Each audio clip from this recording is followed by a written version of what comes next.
26. By budget, part of it is against the 26 budget.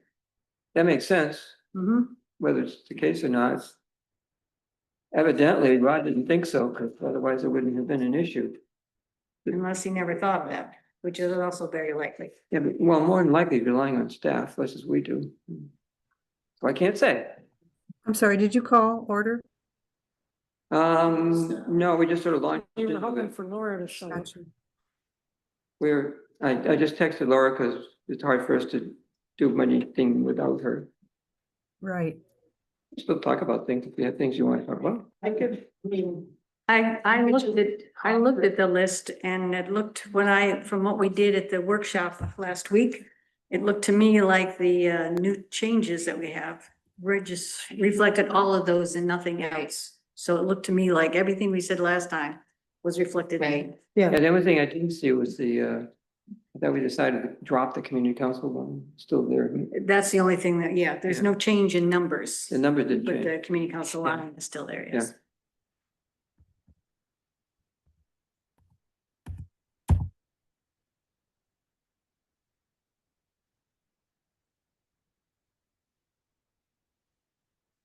Spelled wrong anyway.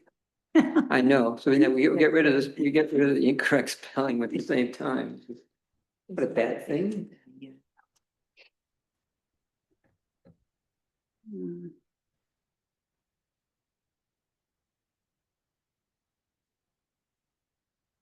You made a point, Leslie, last time that it'd be nice to have the drafts numbered, Yeah, because I now got two of them, I'm not sure which one. looking She did put the date on. she put the date on the at. front. Did she? Yes, October 6th is the new one.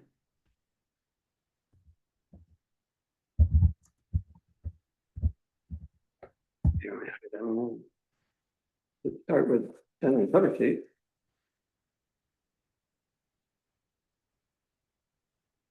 Yours says October 6th, mine says October 1. I have 6 Oh, at October the top on 25. It's at the very top. Oh, I yeah. see, okay. And the other one was September 29th, so October 6th is the new one. Yeah, well, Revised. the cover page says October 1st. Yeah. Oh, I'm sure she didn't redo the cover page. That little thing up there. And I didn't print the cover page. It has nothing on it. Of use. This is the new one. It's true. So the changes weren't all that. There weren't. There was nothing affected the computations. Right. No, because she adjusted the, out of the The fund mortgage. balance. Yeah, well, we used to mortgage, we used to get we adjusted what we accounted for the mortgage tax.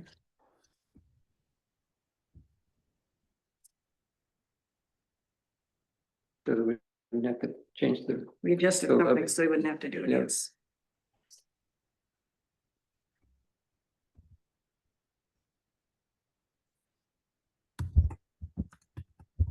I don't know what's gonna happen. Are we gonna wait until Laura comes or we start? No, you starting? we could, We've already started. Chat? we could chat and make any changes we want to. Not essential that should be present for that. No.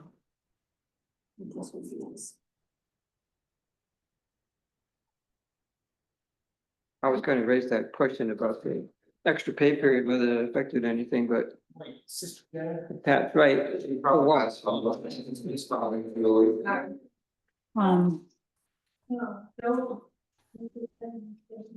I don't know what you, if you're, supervisor next year, Joel. If you're supervisor next year, Yes, and depending on who you appoint for deputy. If it's me again, I would scratch that line. oh, well, it's been in the budget all It's been along, in the, but no, well, but we You have- haven't spent it, and you haven't spent it. right? So, I think it's better to be in, because then it could be Adding it- used for something else. But Adding it could it- only, Adding it later would be worse. so it could only be used for salary, right? Payment? well, I mean, if you Usually don't you take it, can't. it's simply added to the fund balance. Okay, all right.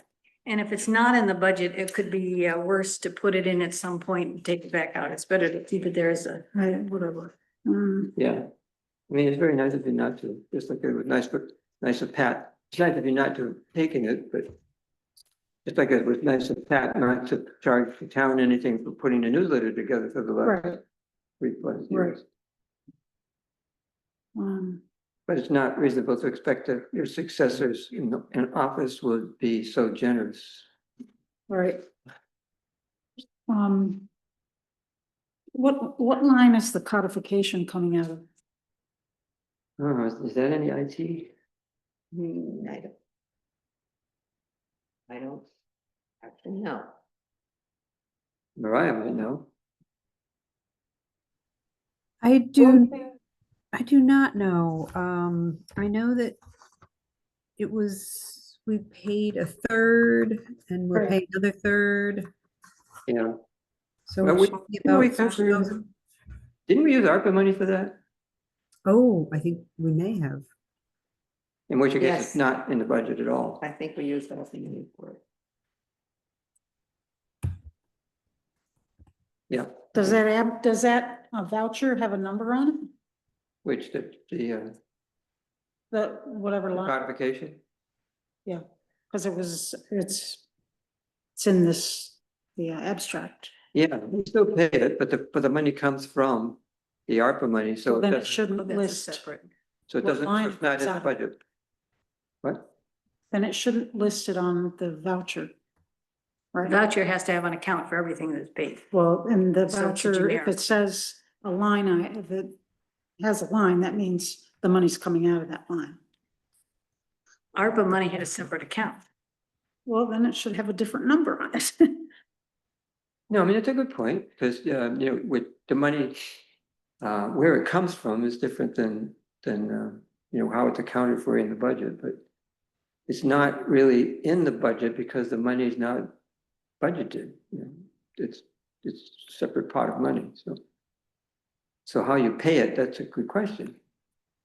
Yeah. Because it has to be given something in order to, I mean, maybe it has to be paid out of a line and then we get then- reimbursed or something. yeah, right, it gets transferred, but how that happens from an accounting perspective, I'm not sure. That's a question Laura could answer. Yeah. Was she here?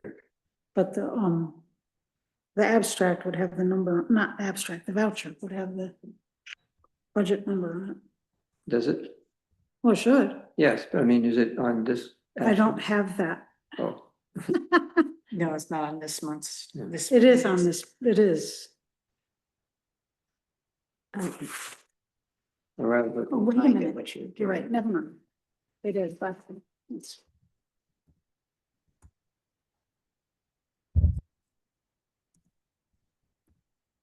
Okay, 8010. Is that ARPA? But we didn't, 8010. No, well, let's see. 0.4. Contractual. Software support supplies, 8010 point what? so that's what line it's. There's a lot of 8010s. Hmm? There's a lot of 8010s, is it? Yeah, 0.4. 0.4? Where'd it go?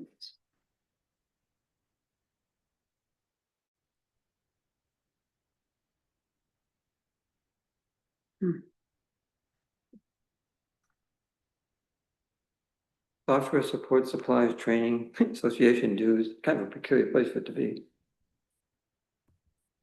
Laura often uses things when it goes in and out, just picks one. Yeah, It's contractual, it's generic. yeah. Get it. And it just gets. Transferred in. Transferred in, And then in and out. in and out. Yep, Well, I mean, I think, looking at that, I think we need to, between now and the next meeting, figure out that line. Because ARPA's paying for some of it, but not like the yearly update and, no, it was the initial contract. investment. right. so. But we we're need still to- under that contract that's being implemented in stages. Right, right. And, yeah. So we need to.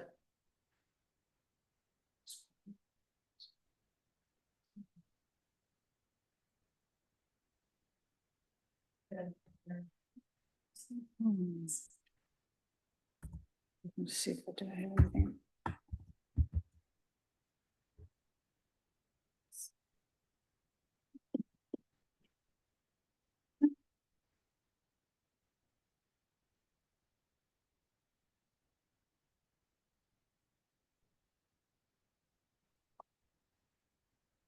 You know if anybody talked with Highway about the Beardsley Lane district and activity?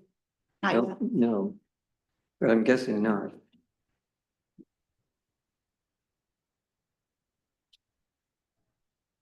That would be good to know. Yeah, I forgot all about it. It didn't make my that's right. to Right do. now, that number is 0. Yes, that's right. So I mean, we're, Looks like Laura joined the meeting. Shawley entered the room to go to hit admit. it's interesting that I don't see this thing on mine, but. There she is. I don't know, thanks, Mark. I'm here, guys. We missed you. I'm sorry. I'm so sorry. You what? You want to know what the truth is? No, I won't tell you the truth of what just happened. I've had an operation and I have these painkillers going on right now. I couldn't find my icon getting in there. I'm sorry, but everything's cool. Got that part. Yeah, Was that a conversation with us? I think so. Yeah, it was. Sorry, guys. Maybe not. And my husband, Anita's standing here. Okay, No, I think she's talking to somebody. I do too. I'm here. I'm here, guys. Okay.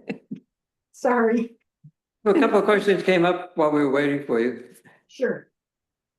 Well, first of all, I heard this morning from, in my supervisor's Zoom, that Rod Howe raised the question, in 2026, there's going to be an extra pay period. And he thought that would have a major impact on the budget.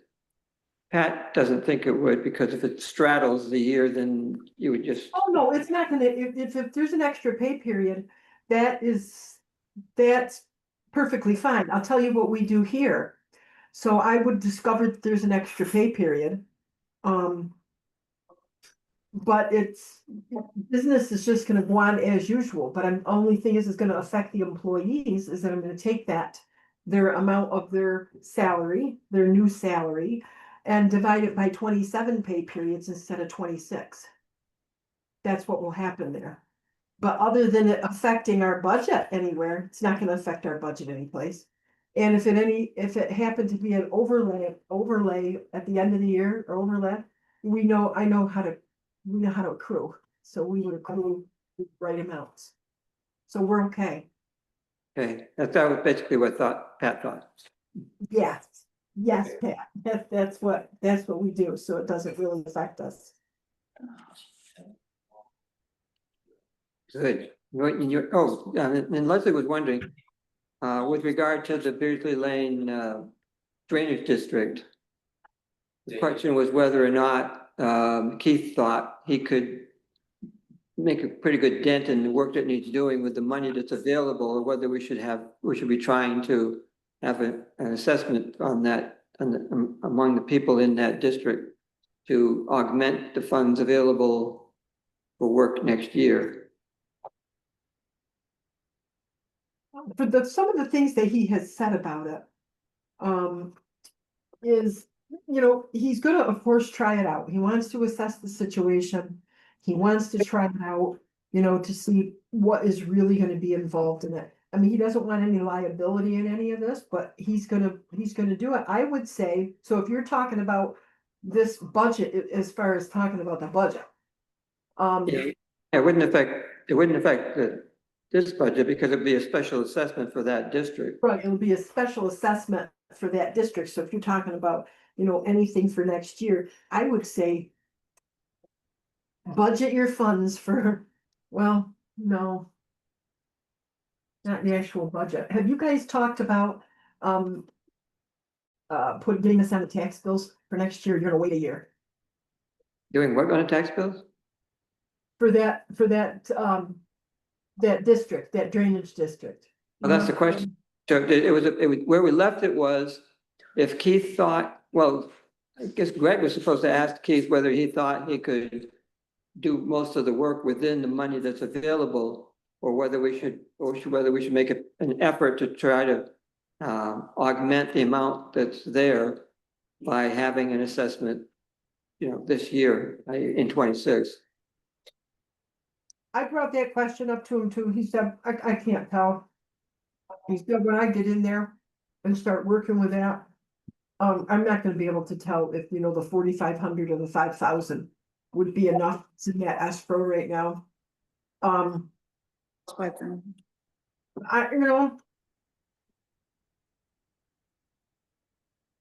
And it's coming right back to us too, because I know for sure he'll do that job next year.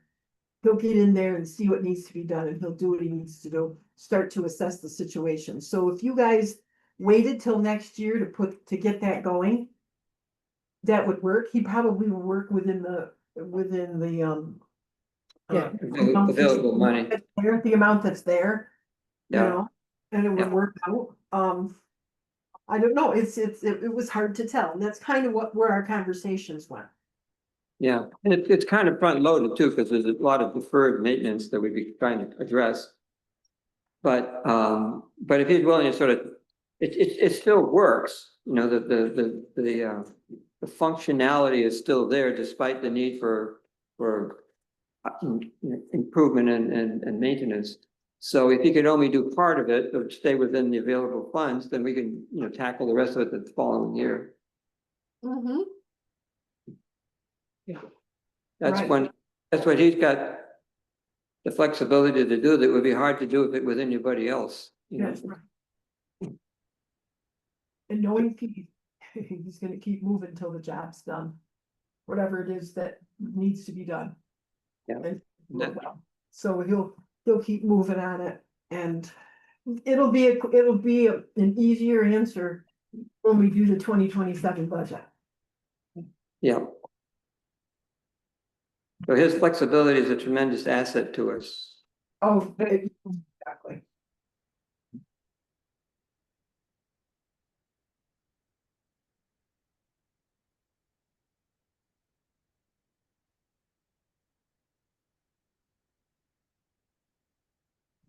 There was also a question about the money for the codification, Oh, right. Leslie's question. Leslie had the question. The codification. Is that ARPA money? I'd have to go back and take a look at that, Joel. With what we've got for that ARPA reconciliation. And if not, and either way, the question was, how does I guess it's in the abstract to pay part of it, and it's like, where's the money coming from? If it's ARPA money, then, how do you account for it, that you pay it, and how do you do that juggling? I do it through the books, basically. Let me see, ARPA reconciliation, I've got. Let's see what's in. Cloud permit, broadband, infotech, water, highway, road, general code, That's it, general code is the one. right? Yes, so are you talking about, and you're seeing that we're paying some money, aren't we paying? No, we're paying. Because 30%. It was in thirds, and this is, a third, the next third is up. Yes. We just gonna go up, and you're talking about the item that's on you're not looking at the abstract right now, right? Because we just are making a payment this Right. time to cloud permit or general code or one of them. Okay, so this next portion of the general code, that money is set aside in ARPA in the books. And when we go ahead and spend it, I book accordingly and then move that amount of those funds out of the ARPA fund balance and put them into ours. Okay. So where it's, So you don't really have to budget it anywhere on the budget. right, but then when we pay it, we have to assign put it in the budget someplace to give it a line to pay it from, right? You Yep, transfer the other one to pay it. So, go right into, like, say for that particular one, some of it is in the code, for code enforcement and planning. For some of it, we can book it in there, and then I just take that ARPA money and increase the budget for the year, so that it keeps its, on Yeah. the playing field. But when we book it, the state wants to know, have it in a category. That's why sometimes getting these annual reports together, making sure everything's in the right category and where the money moved around is a little challenging. But I account for it on this end, just through the accounting process. Yeah, thought so. That confirmed with that thought. Any other? That's all I remember. Did you say, are we ready? No, that's all she remembers as far as Oh. questions to raise. Insane. I don't have anything. I'm happy with You it. went and you saw what the rate is, right? You guys were looking at the rate, you're looking at, Yep. how much increase per 100,000 of assessment. And how does that all seem to the board? I'm sorry, I missed the first part. And being what, 34,000 under the tax cap, what were we Where we are. Yep. 34. saying that amount under the tax cap? I don't know what I did with the most recent version, but I have it. Okay, I can bring mine. Have the budget. Here. Yeah, if we need it. Yeah. Okay, well, that brings us to the public hearing. No, it brings us to the public. It brings us to the public hearing. So nothing change on the budget, just so I know that. Not yet. I mean, and until we have our hearing, which we will schedule. Gotcha, okay. Thank you, everyone. Thanks, Laura. Well, sorry for my lateness there. Yeah, we discovered how much we depend on you. Yeah, might forgive. I'm so sorry, guys. I'm just, No problem. yeah. Okay, there is a public hearing scheduled for now on the tax cap override, and I would like to begin that public hearing and invite anyone who would like to comment on our prospect of passing this local legislation, which allows us to override the tax cap if we need to. And So far, we don't. it's looking like we're not going to, but it's In there case. in case, right? So would anybody like to comment? Oh, yes. Sure. Could you come up so the Zoom audience can hear you? So, in the past 10 years, my local and property taxes have doubled, okay? It's obscene how much money I'm paying in taxes. I'm And sorry, could you tell me your name? my name is Tom Sessler. Thank you. You're taking my money and you're spending it very irresponsibly. So you have been, you're going to ram through a noise ordinance this year. And a couple of years ago, there was a hearing here, and you were told in those uncertain terms that the majority of people in this room did not want it. And yet you pushed forward with it anyway. You got a lawyer involved, which I'm sure cost a lot of money. I think you're spending our money very irresponsibly. I don't want a tax cap increase. In fact, I want my money back. I want you to cut taxes.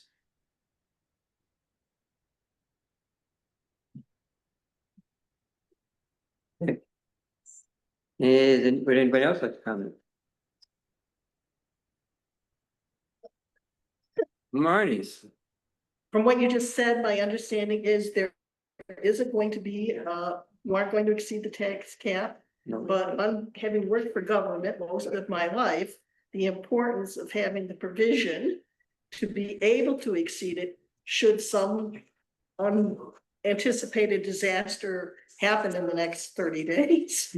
I would say, I would support the voting for the override of the tax cap, just to in fact protect all of the taxpayers here, because the consequences of them overriding the not passing this and overriding the tax cap means less reimbursement, or there are consequences that are punitive towards the taxpayers. There used to be, but not so much anymore. So it's almost an artifact anymore. There's no consequence for overriding a tax cap. In terms of the punitive effects on the town or the residents either. But what remains is a target. And we do treat it seriously as a, you know, as a goal to stay within if we can. And then I was just, as I say, I mentioned I was on the supervisor's call this morning, and about half the towns in the county are going to be under, and about half are going to be over.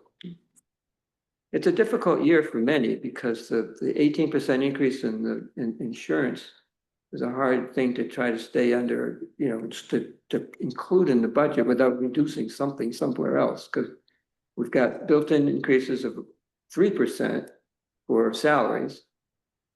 And because we usually increase everybody across the board at what the union, the contract provides for. But then you get those off the wall things. So the tax cap usually comes in somewhere in that 3% range.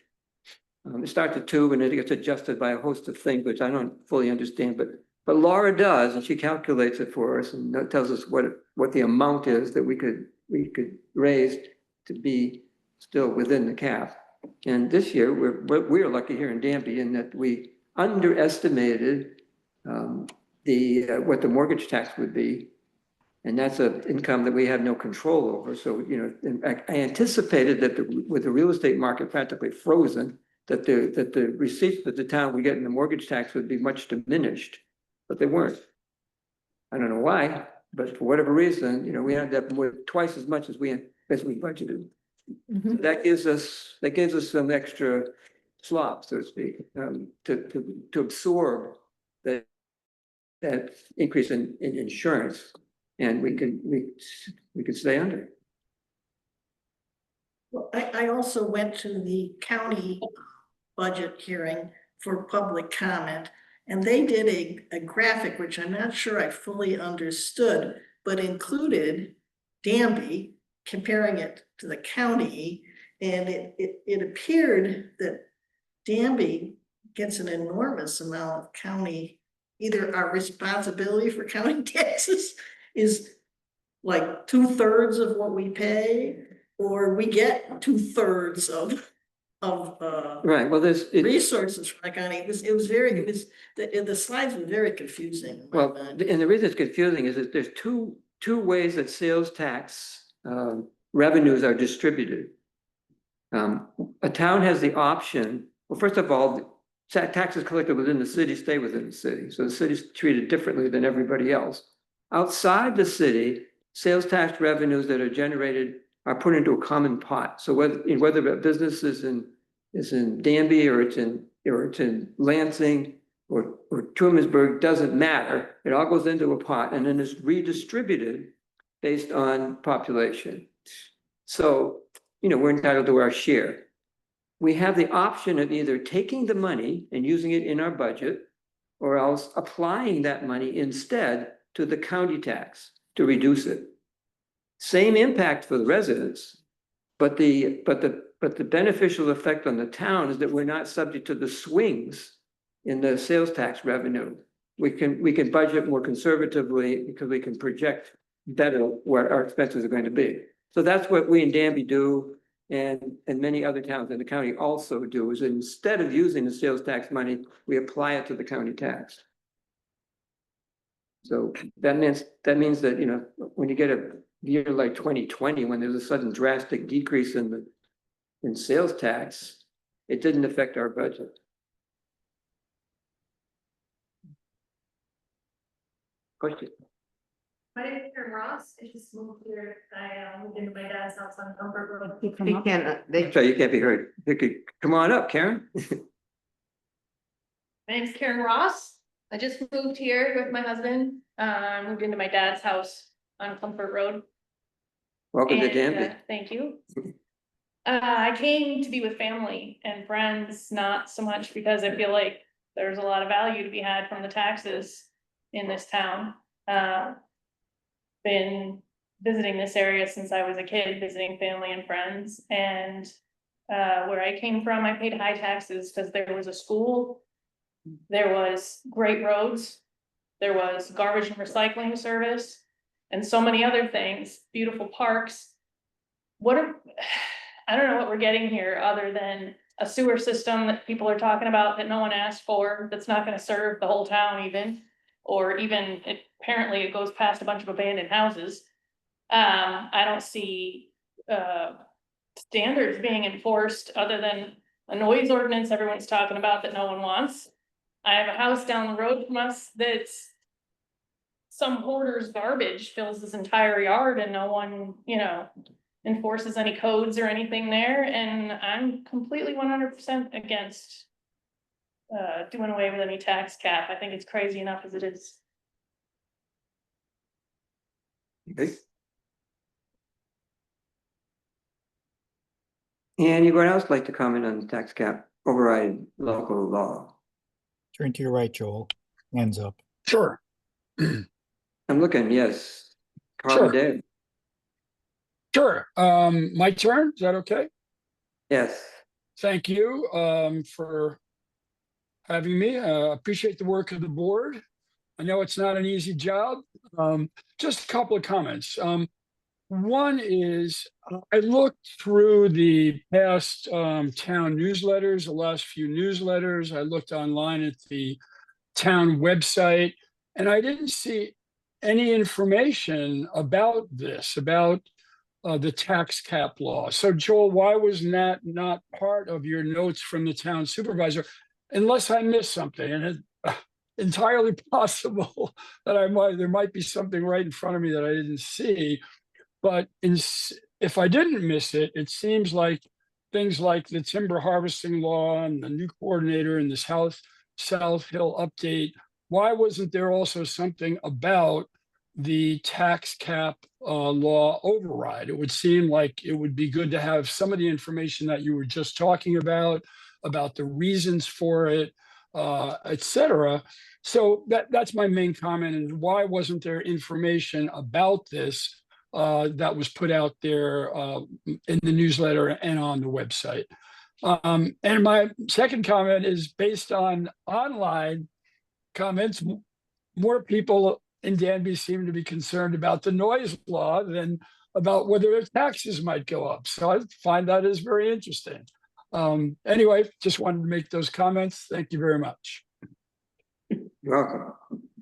But I'll answer your question. The notice of the public hearing was in the newsletter. And we do this every year, so it's not like it's new information. I have to make a judgment call regarding, how much, what to write up. And I try to pick things that will be of interest to people. And I didn't think that saying the same thing every year about the tax cap override law was worth the place, the space in the paper to comment on it. But you can always say more. Steve, I'm missing Steven. missing the top liners. I didn't see Steve's hand up. Steve. What's his? Yes, can you hear me? Yes, I can. Great. Hello, everybody. So yeah, I want to thank you all again for all your service, because I know everybody on the town board puts in a ton of time and it's not always appreciated. So thank you for all the time you put in. Also, like Carl just mentioned earlier, I'm kind of curious about announcements and how they get out there. I don't need an answer today, but I know they go out in the newsletter, but like we addressed last month, I didn't receive my first newsletter until this past one. And so I wasn't getting any of the actual town newsletters until just last month. So I'm curious about that. But then I'll move on to echoing some other things about the spending. So lawyers are very costly. And I know the town has spent many rounds drafting the noise law. It's also drafting an events law, and these are costing the town money. I'm curious to know what those numbers are. I guess we could find out. Would you voluntarily share that info, or do we have to file, for that? You don't have to answer right now. I'll just finish what I'm saying. And then, because not only are they costing the town money, but I really would implore you all to have meetings with stakeholders, i.e. businesses, not to mention, hunters and stuff. But in the drafting of an events law or a noise law, I would like to be, included in the conversation. I'm sure Karthik across the street would like to be included because businesses could be very adversely affected by these laws. And so if we're part of the conversation, we can hopefully educate you on how events work in this town, because I've been hosting events for 5 years. So I would think you would want to learn from me how events work in this town before you go and regulate them. And then, so not only does it cost the town money, but it could decrease the revenue that our businesses bring into the town if they hurt our businesses adversely. And like you mentioned, that would mean that we're collecting less sales tax, which would therefore directly increase people's property taxes. It would also decrease employment. One of my full-time employees grew up in the town of Danby, and she loves living in Danby, and she bought her first home just in the past year, maybe 2 years ago, on Gunderman Road. And so I chalk that down as a win for business in Danby, which people have been asking for. I was on the planning board for 7 years, and every month, practically, we heard people asking for more small businesses in this town. So I guess I'll wrap up with, so I would, just have to object to overriding the tax cap out of those principles. And also knowing that if you need to override the tax cap, you could probably have a special meeting. And if it's really needed, then we could override the tax cap. But just out of principle that all the things I've mentioned, I just have to say I oppose it today. So thank you very much. Okay. Ted, I would like to speak after Ted as well. I can't figure out how to put my hand up or make my camera work. I'm sorry. okay. Go ahead, Ted. Thank you. As you said, Joel, the tax cap is a guideline enacted by politicians in Albany. And you can question whether it is a useful guideline or not, but it is a guideline. And you might also, as you noted, the politicians did the politician thing, which they put in basically a provision that said, hey, if I want to exceed my tax cap, all I have to do is pass a law to do it. Which is a little bit like me going to the bank and saying, if I want to overdraw my account, all I have to do is tell you I want to do it and you have to let me do it. But that's about that's a wry comment about the tax cap law itself. Locally speaking, I think I'm glad to hear, Joel, that you think you can remain under the tax cap. I'm not sure, I'm glad you can. I'm not sure that's the best goal. I think a better goal is to have no tax increase at all, to try and make do with the same budget you had the previous year or do better than it. Now, as you noted, Joel, most of the expenses, if not all that you cited, are what I would call non-discretionary expenses. For example, you talked about union contract. Well, you've got to have employees, and unless you're going to negotiate a contract that they're not going to like much, it's non-discretionary. You have to pay it. What I might comment more critically about is the rise of discretionary expenses within this town's budget. I'm not going to go into the weeds and give you specific examples, but it has been going up. Personnel, software, hardware, and in some cases, it's necessary. In many other cases, it's not so necessary, and there are alternatives which I don't believe were very thoroughly explored. Bottom line is this: if you're not gonna rein in discretionary spending, and if there's a chance you have to exceed the tax cap, I would prefer that you pass this law so you can, rather than if you don't pass the law, you will have to basically arbitrarily cut pieces out of your, budget. You'll have to cut arbitrary pieces out, and they may not be the pieces that the people who pay the taxes want cut out. So bottom line is, I don't like it, but I support passing this override. Thanks. Okay. Angelo.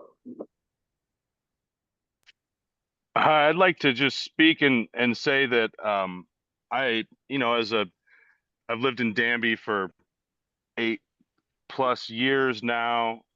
It seems kind of crazy that we're talking about overriding the New York State tax cap, especially given the parlance of our times, and just the overall American economy that I think that all of us can identify with, let alone the lack of services that we have here in Danby to justify the exuberant taxes we pay. Now, I know we live in New York and I know taxes are high, but I think that, it's crazy for us to talk about the the chance of doing something like that, given that there are just so little services we reap in Danby. It's kind of crazy. And I think that, yeah, I mean, can we talk about how much money the town has spent on lawyers for drafting this noise ordinance or events law?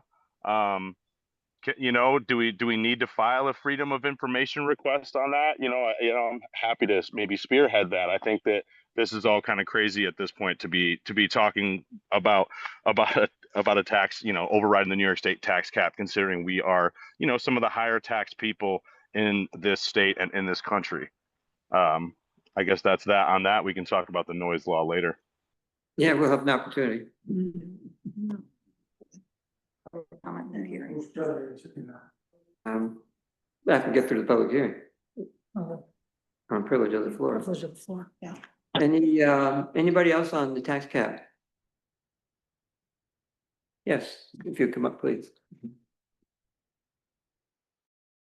John, could come up where, Oh, you turned around with me. No, it's. no, it's not us, it's those folks. Yeah, can't sorry, hear it's you. me. It's Let's me. go I back can't to hear the you. old way, where people come into this room and talk to you folks, not by camera, not by nothing. What do you want me to do, dance? Stand right up here. Yeah, Or you can sit down there too, is okay. No, I ain't gonna If you sit want to back. pull up a seat, that's okay. thanks, John. I ain't too happy, as you can tell. My name's John Latimer, 77 years old. I lived in Danby for over 60 years. My school budget just came in, $6,000. I don't have a damn kid in school in 25 years. And you're talking about taxes. I've had it. I just freaking had it. Let's go back to the old way.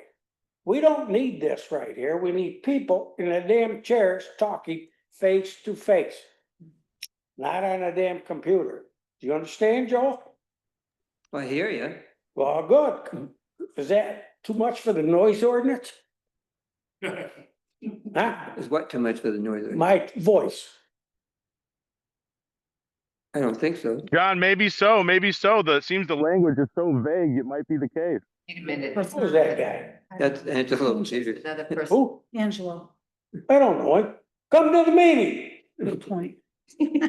I agree with you entirely. And I the hope- rules of the meeting are that we can all be here, whether we can be there in person or not. And I agree with you, John. So just be careful. Thank you. So, skip ahead to the noise ordinance. Why are you so ashamed about Southfield cider? No, Who's ashamed about Southfield Center? You want to shut them down? No, we don't. Oh, yes, you do. No, no, Cause right John. over here across the street, they had a band. Cars were parked on 96 way both ways, and you don't even talk about that. That's something about South Hill Cider. Put all the posted signs up, you don't like them over there. They're bringing money into this stupid little town called the Triple D. Dirty, dumpy Danby. It is. Roads suck and everything else. You got any questions? Not for you. If you wanna go, let's go outside. No. Wanna? No. I'm snorting. Does anybody else like to comment on the tax cap override Yeah. local law? If not, I think we can finally close that hearing. Which brings us to additions or deletions to the agenda. Anybody have anything?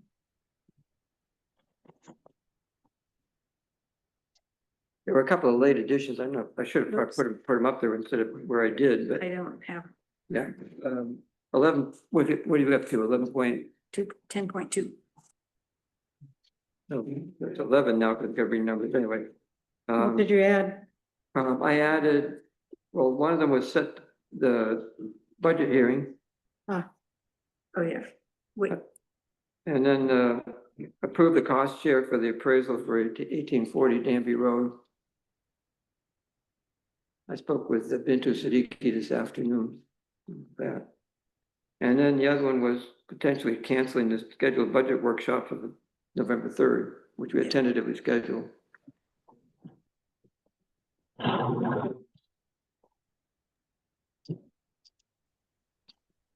Anything else? Joel, I I have a little- see canceling the budget workshop and approving the cost share for 1840. Yeah, Was there a third? set the budget public hearing. Budget hearing. Oh, very Yeah. good, thank you.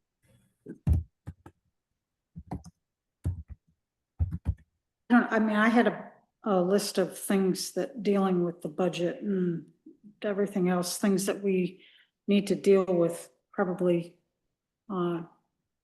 Be nice if we could do them this year, but it's more like tasks that we need to, written policies and, about health insurance buybacks and process for removing sales tax. There's a bunch of budget related things. I could make up a list and we could talk about it at the next meeting, I guess. Yeah, and have it, Um, and have it ahead of But time. we need to, yeah. that would be good.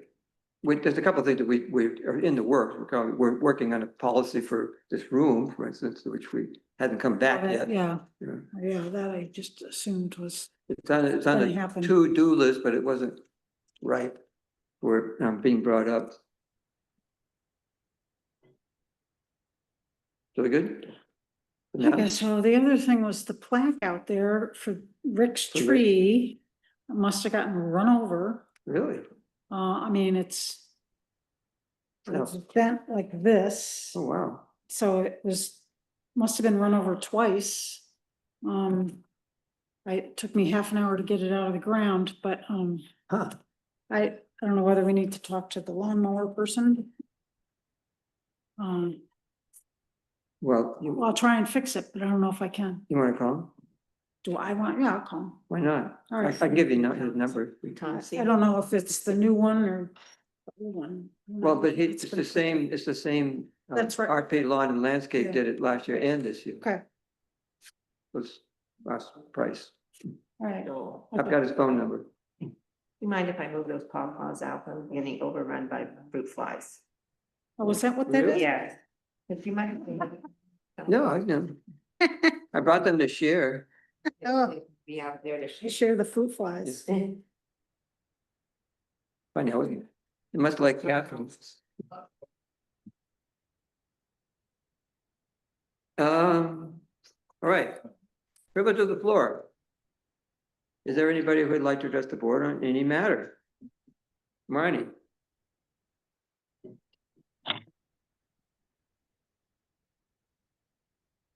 I guess I really want to address the gentleman who's leaving the room.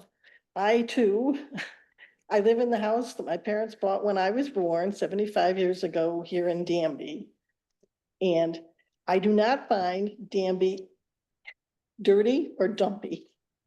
I have experienced a great deal of optimism over the discussion of the sewer and the possibility of bringing back a core of development here to the center. Last year, I believe, I was just so delighted at the opportunity. There was a rock show at the church. Danby Food and Drink was open. I was able to get some pumpkins at the stand. I mean, it just. Nancy had that arc. Yeah, well, yes, and there was an art show at the Goldenrod Deep. Yeah. I mean, to me, we're finally bringing community back to Danby. The Danby that I knew, that I grew up in. There used to be a hardware store, Ackerman's, there was like an actual kind of like strip mall, there was a laundromat. And there's even this, what they call themselves a resiliency group that I think that Yep. Catherine had a hand in creating, that when one of my neighbors who was a member of this group started to visit me and just, check up on me, I thought, what is, and then I got to thinking, there's nothing wrong with him. This is exactly what my neighborhood was like when I grew up. The neighbors would go down the road, if the dog was out, they might stop and knock, you put on the coffee, and, you checked up on one another. And I thought, I'm the one who's become weird. Well, I mean, I haven't allowed one to become very weird. But, Danby is a wonderful place. And, I totally agree with what Steve said about the noise ordinance. We had a lovely meeting at his location. I take great pride in South Hill Cider. I'm not a big drinker, so I'm more often likely to hang at Danby Food and Drink and have tea. But I applaud the efforts that he has made, and he is really trying to work with the neighborhood because some of the neighbors are impacted by the events that occur there. But he's very willing to work around that. And I want to go on record saying, where I absolutely agree, is I do not want 1 penny of my tax money involved in litigation over this matter. There are too many other things that are going to be pressing on this community to provide services to our youth, for example, that I don't want 1 penny of my tax dollars to spend on that matter. Thank you. Anyone else like to comment for privilege of the floor? Yes, Karen. Since she brought up businesses in the town, I know when Angel Heart left Gunderman Road, a factory, and I'm sure there were a lot of trucks coming and going and stuff. Then friends of ours moved in and they faced roadblock after roadblock trying to get quiet businesses put in there. And it was just constantly one reason or another, no. So I'm really not feeling from the powers that be that bringing businesses in here is really that big a priority. And I have also heard that the cider place is the big impetus for the noise ordinance. I'd like that to be cleared up. If that's not the case, I'd like to hear about that. And secondly, you were asked several times in the course of comments earlier about how much money was spent on lawyers and did not answer. Is that something you're just gonna tell us like right now? Or do we have to file to find out? We have a budget every year that, for the lawyer, and we've stayed well under the budget. The lawyer gives us an itemized bill every month for how he spends his time and what it's used for. But that's not something we normally share with the public.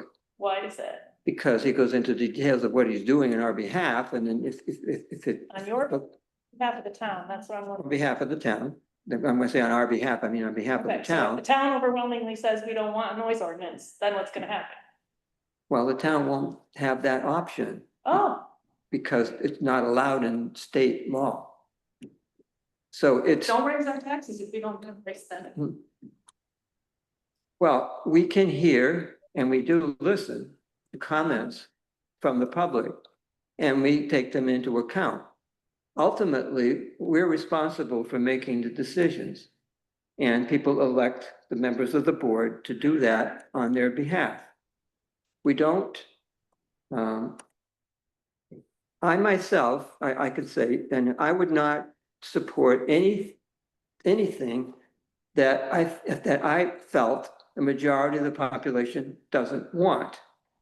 Where we disagree is whether or not a majority of the population does or does not want something that we propose to do. And there's no way to find out.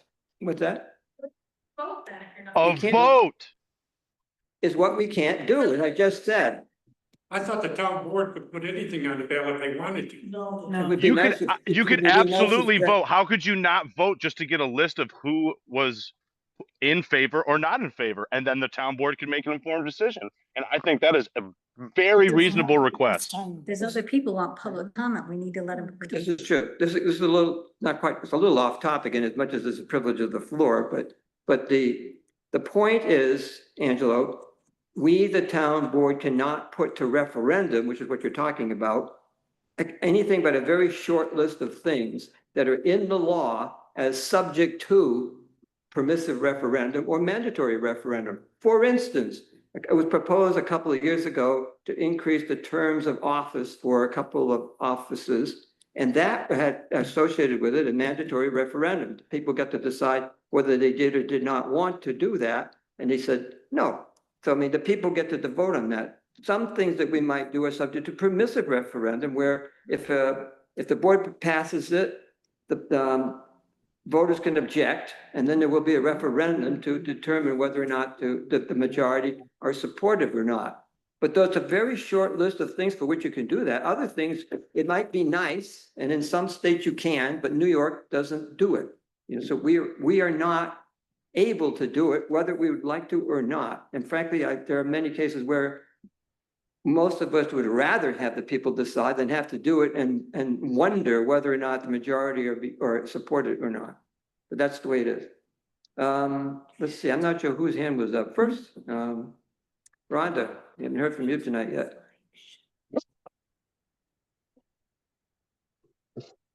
Are you there? Yes, I'm here. I'm here somewhere.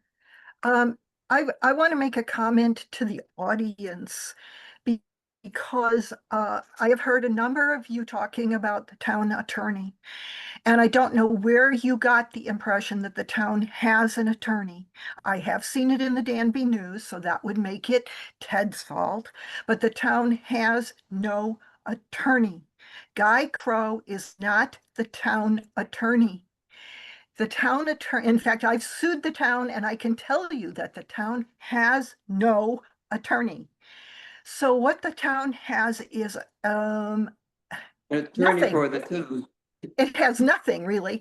If the town has an obligation to be represented by an attorney if the town is sued or engages in some sort of legal matter.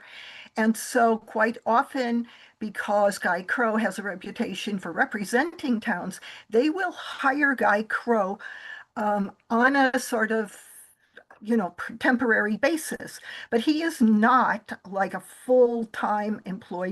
He's not even a part-time employee. He's not anything like that.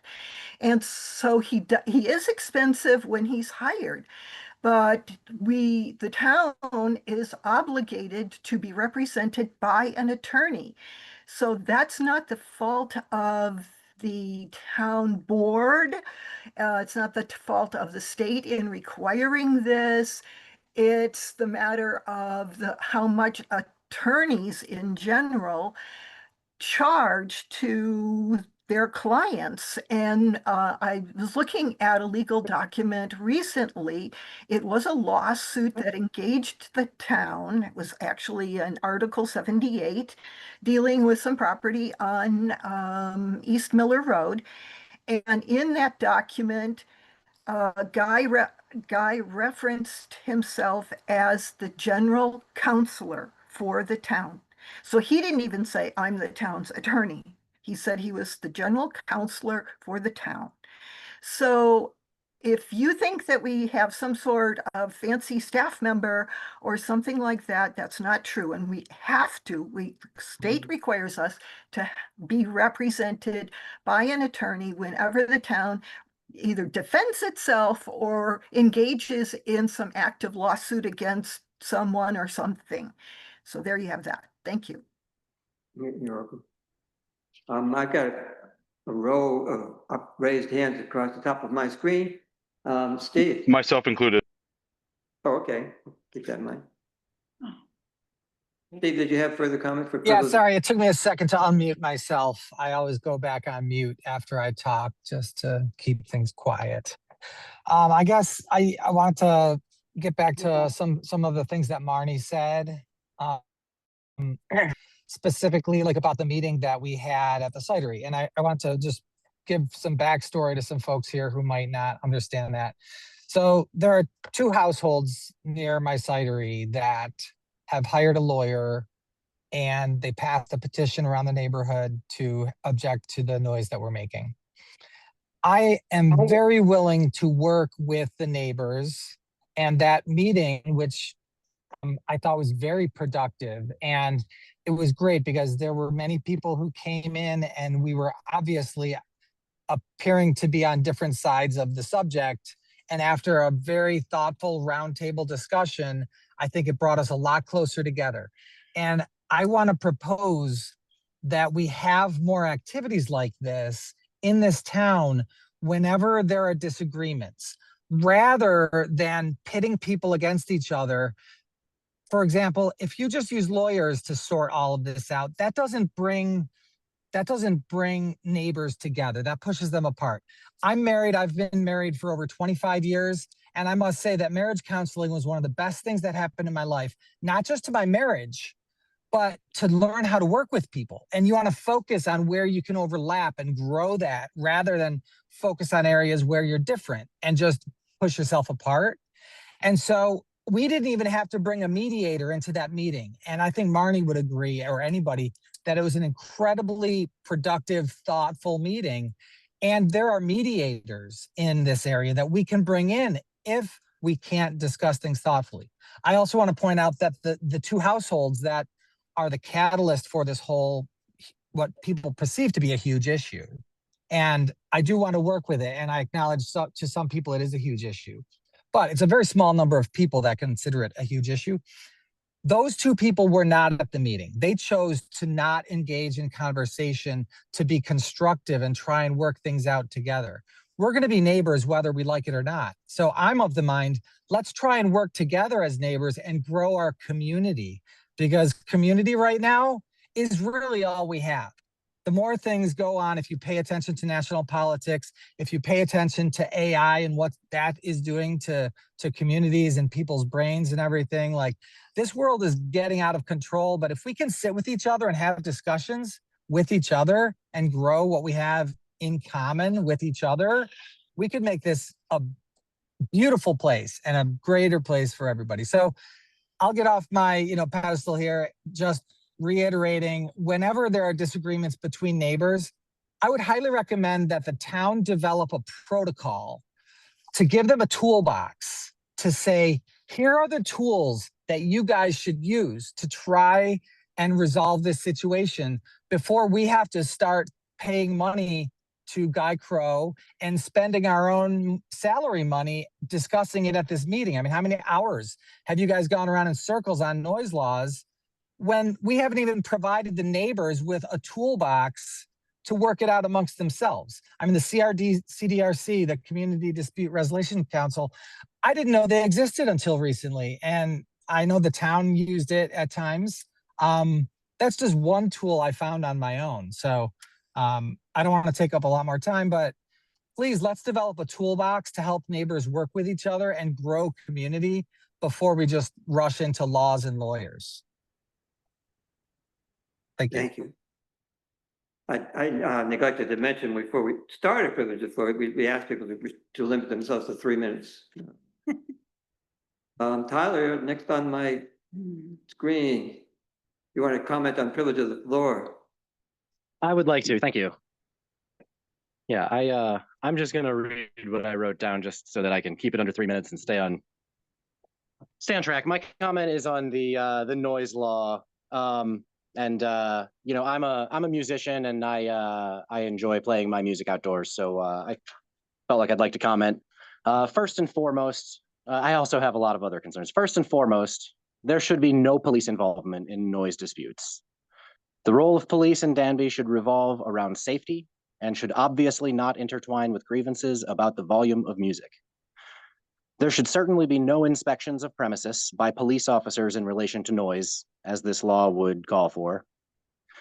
This is something that should never occur in a polite rural town like ours. It is a line that the people of Danby should not cross. The line I'm referring to is having police given the authority to inspect the premises of a house that has been reported for creating noise. That should never occur in Danby. We should not allow that to happen.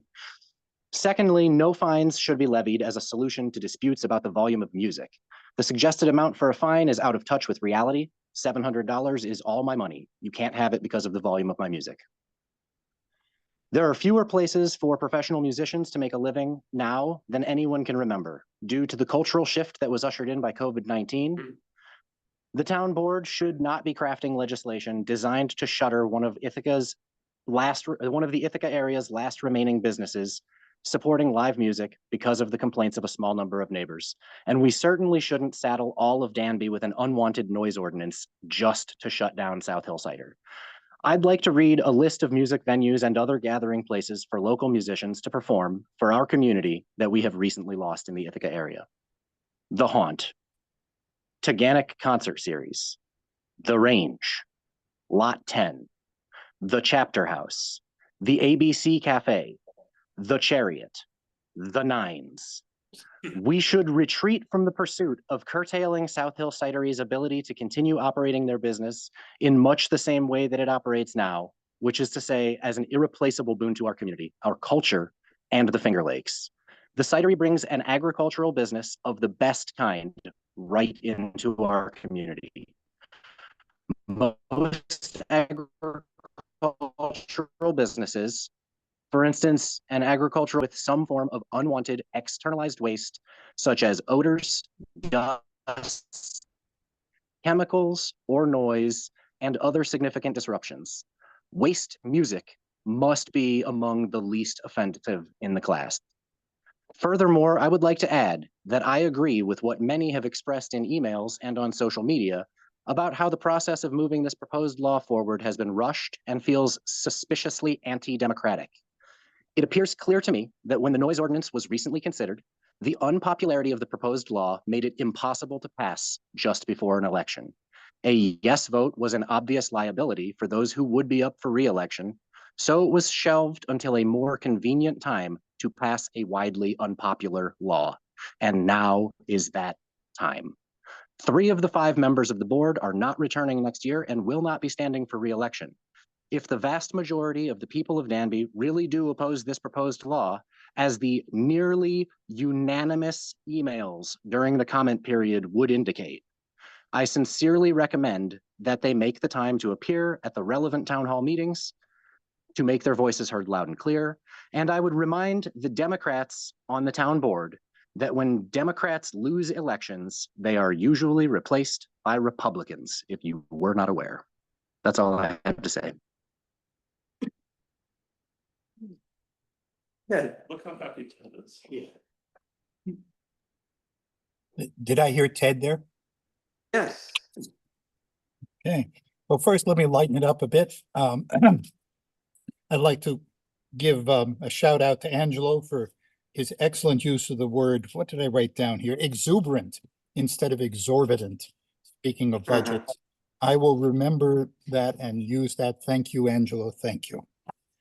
Second, I noticed that this is a very well-attended meeting, maybe the most well-attended meeting in recent memory. And so I take this opportunity to invite you all to the 10th, or is it 11th, Annual Harvest Festival this Saturday, 1 to 5 p.m. in Dotson Park. We are hoping for good weather. I know the grass and all the growing things want some rain, but we want good weather. And you're all invited. Folks sitting at the town board table, you're the public too. You're invited too. And, you know, public is invited. Okay. Minutes. I've noted a couple of corrections or things that I think could be corrections to the minutes privately to Mariah. She's the ultimate arbiter of what it was actually said, but I passed that on to her. Noise.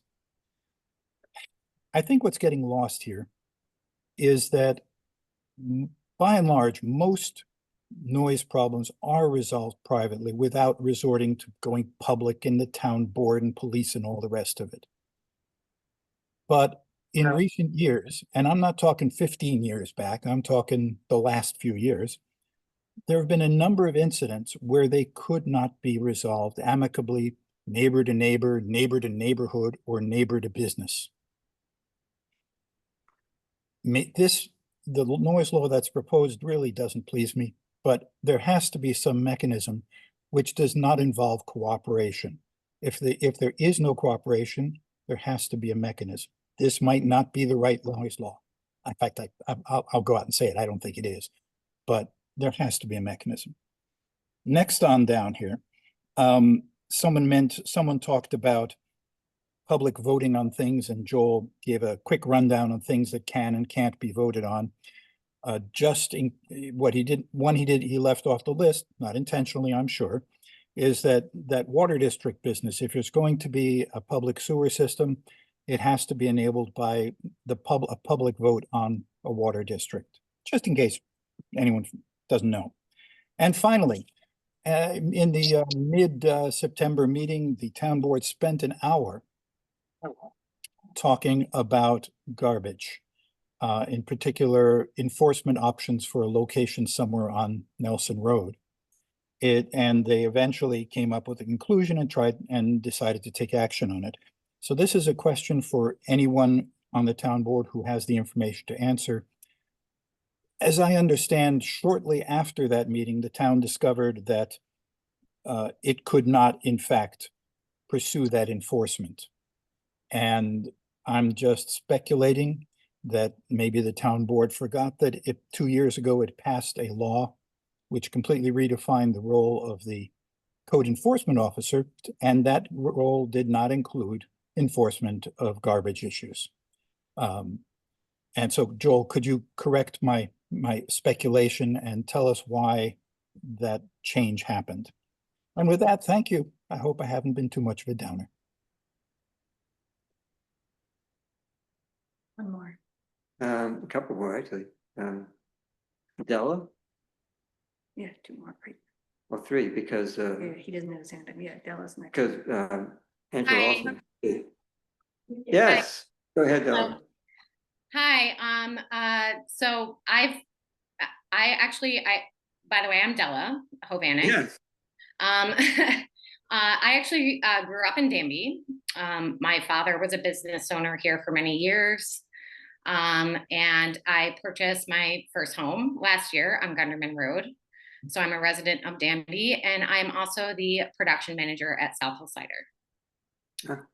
And I wanted to what made me want to raise my hand initially was when Marnie got up and spoke about a vibrant community in Danby, because I think that South Hill Cider brings a lot of value in that sense to a vibrant community. I think that Danby Food and Drink does as well.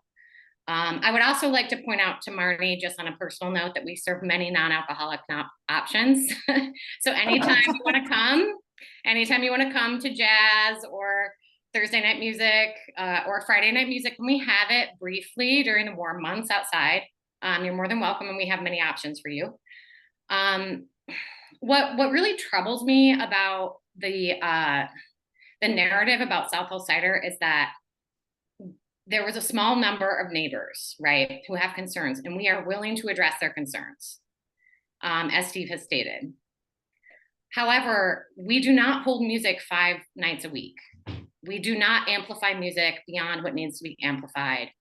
We do not have it run past, all of our music is scheduled from 5:30 to 8:30. We close at 9. We have tasting room employees that we care deeply about who want to go home, and we don't want to keep them past their scheduled time out. And so there's been a lot of misinformation, I think, about what our music nights actually are. And I do invite all of you in attendance at this meeting to come and see what these music nights actually are, because they're family-friendly events. They're not loud, drunken affairs by any means. We serve food. We only support local farmers and other local breweries and wineries in what we serve. And I care very deeply about South Hill Cider. And my concern with the noise ordinance is that businesses like Danby Food and Drink and South Hill Cider will be disproportionately affected by this, simply because someone can hear music, which we have to also address the fact that music and noise are two different things, right? Hearing like lovely music sailing across the hills at like a tolerable volume is not the same as, you know, your neighbor running a tractor loudly at 4 a.m., right? And so while I do want to be sensitive to the concerns of neighbors, I also, I just really want you to understand how important this community is and how important it is to all of Danby. And also, like, I hear you that like you're saying that we can't vote, but you must also hear us that this is not a popular law. Like most of Danby constituents do not want this. And most of Danby constituents, I'm sorry to say, feel that there are some biased opinions on the board. And so I would really like to see if a vote were to happen on the noise ordinance, that it happens after December into the new year. And I also would like to agree with Tyler. I really enjoyed everything he said. And that's it. Thank you for hearing me. In case anybody didn't know, I'd like to point out that I am a member of the board. I know I'm not present right now, and a lot of you probably have no idea who I am. But just for context, I want everybody to know that I am. I know who you are, Tyler, and I'm sorry you're not staying on. Sorry. Yeah. Angela. Thank you, Angela. He did already speak. Yeah, no, well, not on the privilege of the floor. Did he? Yeah. Angelo, would you like to say something on privilege of the floor? Yes, definitely. I would like to come back to harping again on the idea of community here, because it seems like that is a pretty common thread that everyone has been talking about. And I also want to clear this up just because it did seem like there was some misinformation for a little while, but we're talking directly about South Hill Cider with this noise ordinance. There's no question about it. We can talk about the history. We can talk about the history that led us to here based on other things, maybe even things I was involved in, et cetera, et cetera. But the reality is we're talking about this right now because neighbors sent a demand letter via their lawyer that is the same lawyer that New York Ag and Markets uses directly to the town board. Clearing that up. That is just the truth. So how would I think a noise ordinance or an events law affect South Hill Cider? And I would like the town board to directly comment on that after I'm done speaking on the privilege of the floor, because I've yet to hear that. And I'd also like to hear exactly how much the town has spent on this. I know the town doesn't have a lawyer on retainer, but you've paid Guy Crow how much? Does that need to be in a FOIL request? I don't know. So we pay him, Angelo. We pay him $270 an hour when he works for us. That's cool. That's a lot of money. That's a lot of my tax dollars and other people's tax dollars, obviously, being used for something such as this, because you spent a lot of money and time with Guy Crow drafting this proposed legislation. Correct me if I'm wrong. Yeah, that's a lot of time, but it happens. So I wanted to just point out, Marnie, so on point. I wanted to say that the vibrant community you talk about of the past, of Danby's past, is something that I'd like to look forward to for my 6-year-old son who's growing up here. Steve, I want to thank you for all of the hard work you put into this, because I know that you are a great person and a great business owner, and you are trying so hard to work with the neighbors to make sure that you can find a common ground, and not just the neighbors, the community at large, and trying to hear all the different sides and perspectives. And I really commend you on your work. And I hope that we can all get through this and we can find some common ground, and that this noise legislation can get pushed off until we can figure out how it might affect a business like yours. Tyler, I just wanted to point out that I agree with you wholeheartedly that police should never be involved in disputes like this. Never. This is just so particularly, I think, disrespectful to all of us as community members of Danby for a noise law to kind of slip under the cracks in this way that also does feel very suspicious in the timing of it, given the people who are leaving the board, et cetera, et cetera. I don't need to get too into that because you nailed it. And I think the inspection of the premises, that has no place in Danby. Who are we? this Red last I line. checked, I think Democrat, you know, this is a very Democrat, progressive, liberal, whatever you want to call it, community. Do we really believe that we want police coming in and going into people's houses or inspecting their premises over noise disputes? No, thank you. And to add, I want to add at least, you know, that there's at least one other venue you didn't mention on there that's closed. That's the Gates. And the last thing I want to hear is another venue that can't do music in this area, because I too am a professional musician, and we rely on this. And again, circling back to the idea of community, I think in these uncertain times, now more than ever, we all as people need community, and we have a beautiful and vibrant one here. And I think that South Hill Cider is very much a part of what is now the new Danby community. Hell yeah. Okay. Good. And I want to also, furthermore, just one last thing, Della, I wanted to say thank you. That also, yes, a lot of the stuff that has been talked about in the meeting that I listened to from early September, where there was the folks who were angry and who had expressed concern about the noise South Hill Cider was making. There was a handful of people. A lot of the information was bogus. They were saying it was 5 nights a week. It was all sorts of hours of the night, and that's just absolutely not true. And I think that Della, I want to commend you, and I greatly appreciate you clearing that up. Thank you. Thank you, Angelo. And I also want to point out that we do not charge for parking. And I do not have the ability to mute. We can ask people. Yes, if it's but you know, not their if you've got your 3 minutes, okay, so we're gonna get through this, it'd be nice enough if you did chime back in after you've spoken. There's a new one. Yes, there is. I think it's clear that people, I think maybe that's an indication Come people on, are Angela, upset. enough already. Harlan has not had a chance to speak. We got others who'd like to speak. Carlin has, like, and then someone else will be, yes, why don't we take somebody from the audience here for a change? Let's go back to Carlin. Yeah. Yeah, come on. It was Tom Clements, so I'm on Gunnerman Road. I just, right off the bat, against a noise ordinance. Seems like when we were here just a few years ago with the same topic, there were several issues that were between neighbors. Seems like a couple of them had issues with like machinery running, motorcycles. Have those problems been resolved over these years? They went away. They found some other place. Okay, so without a noise ordinance, they were resolved without a noise ordinance. And they worked it out amongst themselves? No. And it didn't involve? No, it the doesn't rest of matter. the community? The business folded basically, so the problem went away, but it was Okay, not. well, it's still, it didn't, yeah, It worked out, yes. So. There's your solution right I'm gonna there. make- Let's close the business. Are you done? Come on, talk. I'm gonna make the same point that I did a couple years ago at this very same thing about the noise ordinance. Is that Danby is the quietest it has ever been in history. If we wanna preserve rural character, then we need to be louder. There was a railroad depot in West Danby. I don't think that was quiet. There were all the agriculture, all the tractors, everything going on associated with that, cows mooing, whatever it was. We don't have any of that anymore. Mills. All the creeks were all dammed up and had sawmills, grist mills.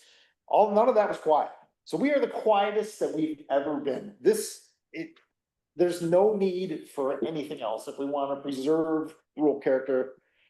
Then, my point is just, we need to be louder. I mean, that's, I'm not saying we should or go out and start being louder, but we are the quietest that there has ever been. And again, the point of who takes offense to a little bit of music coming a couple times a week?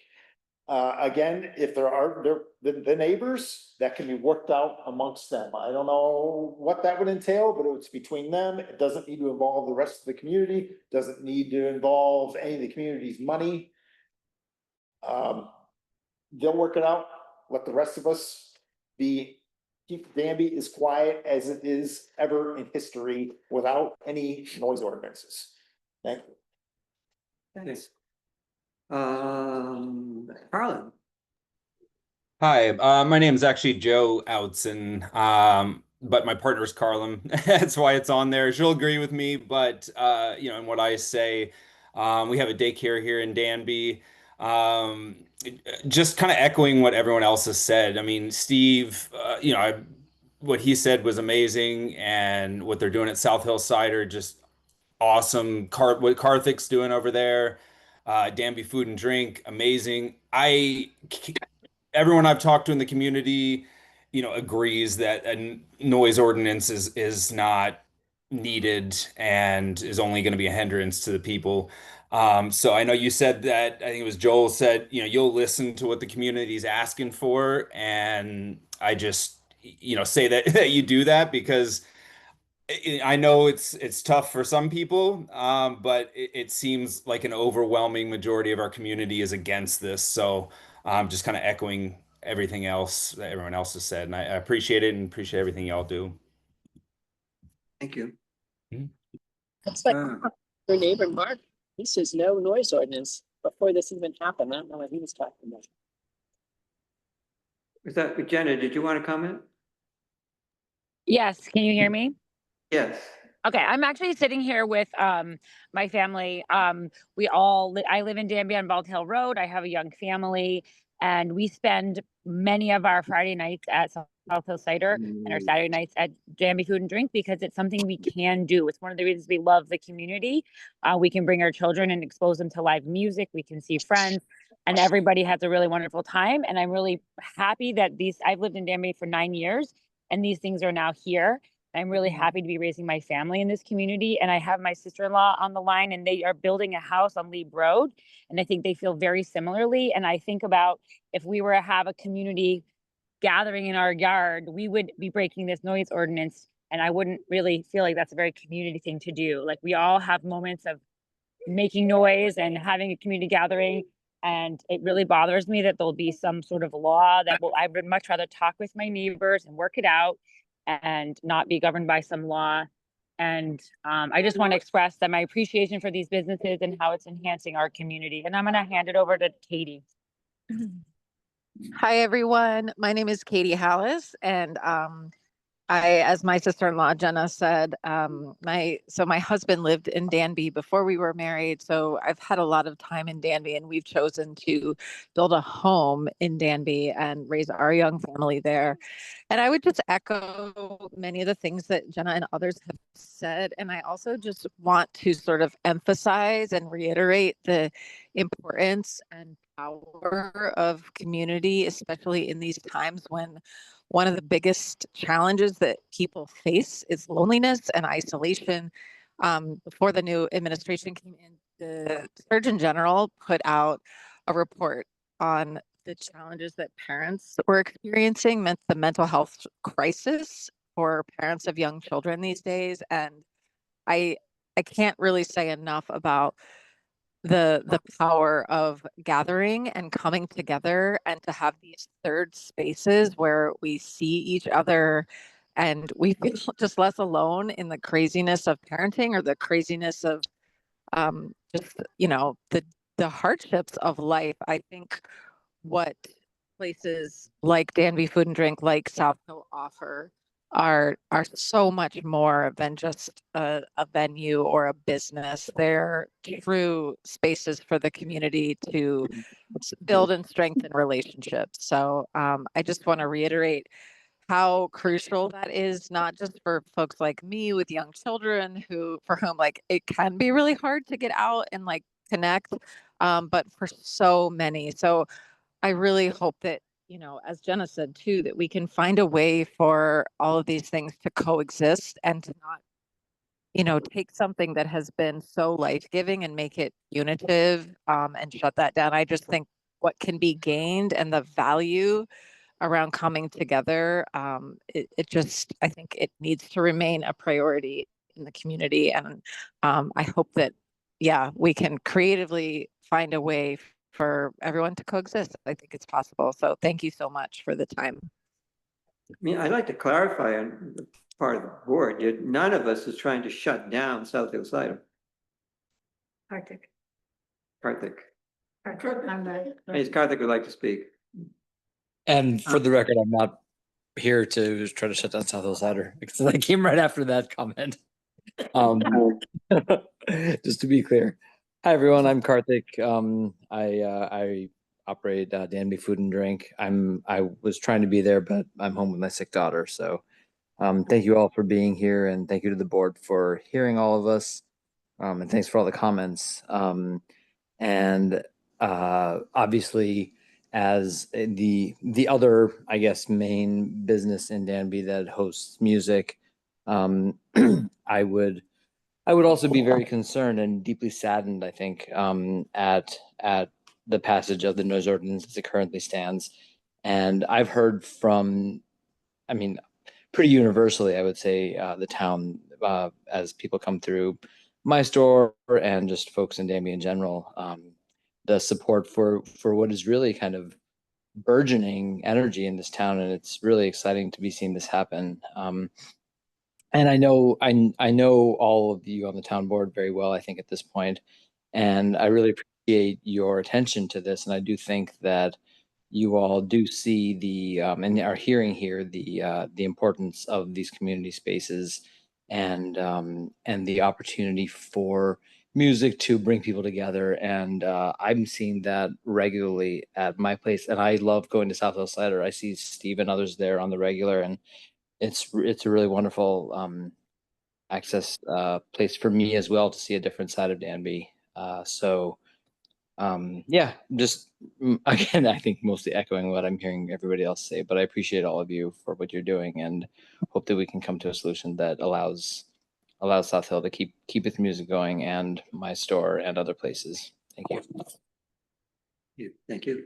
So, yes, go ahead. Sorry.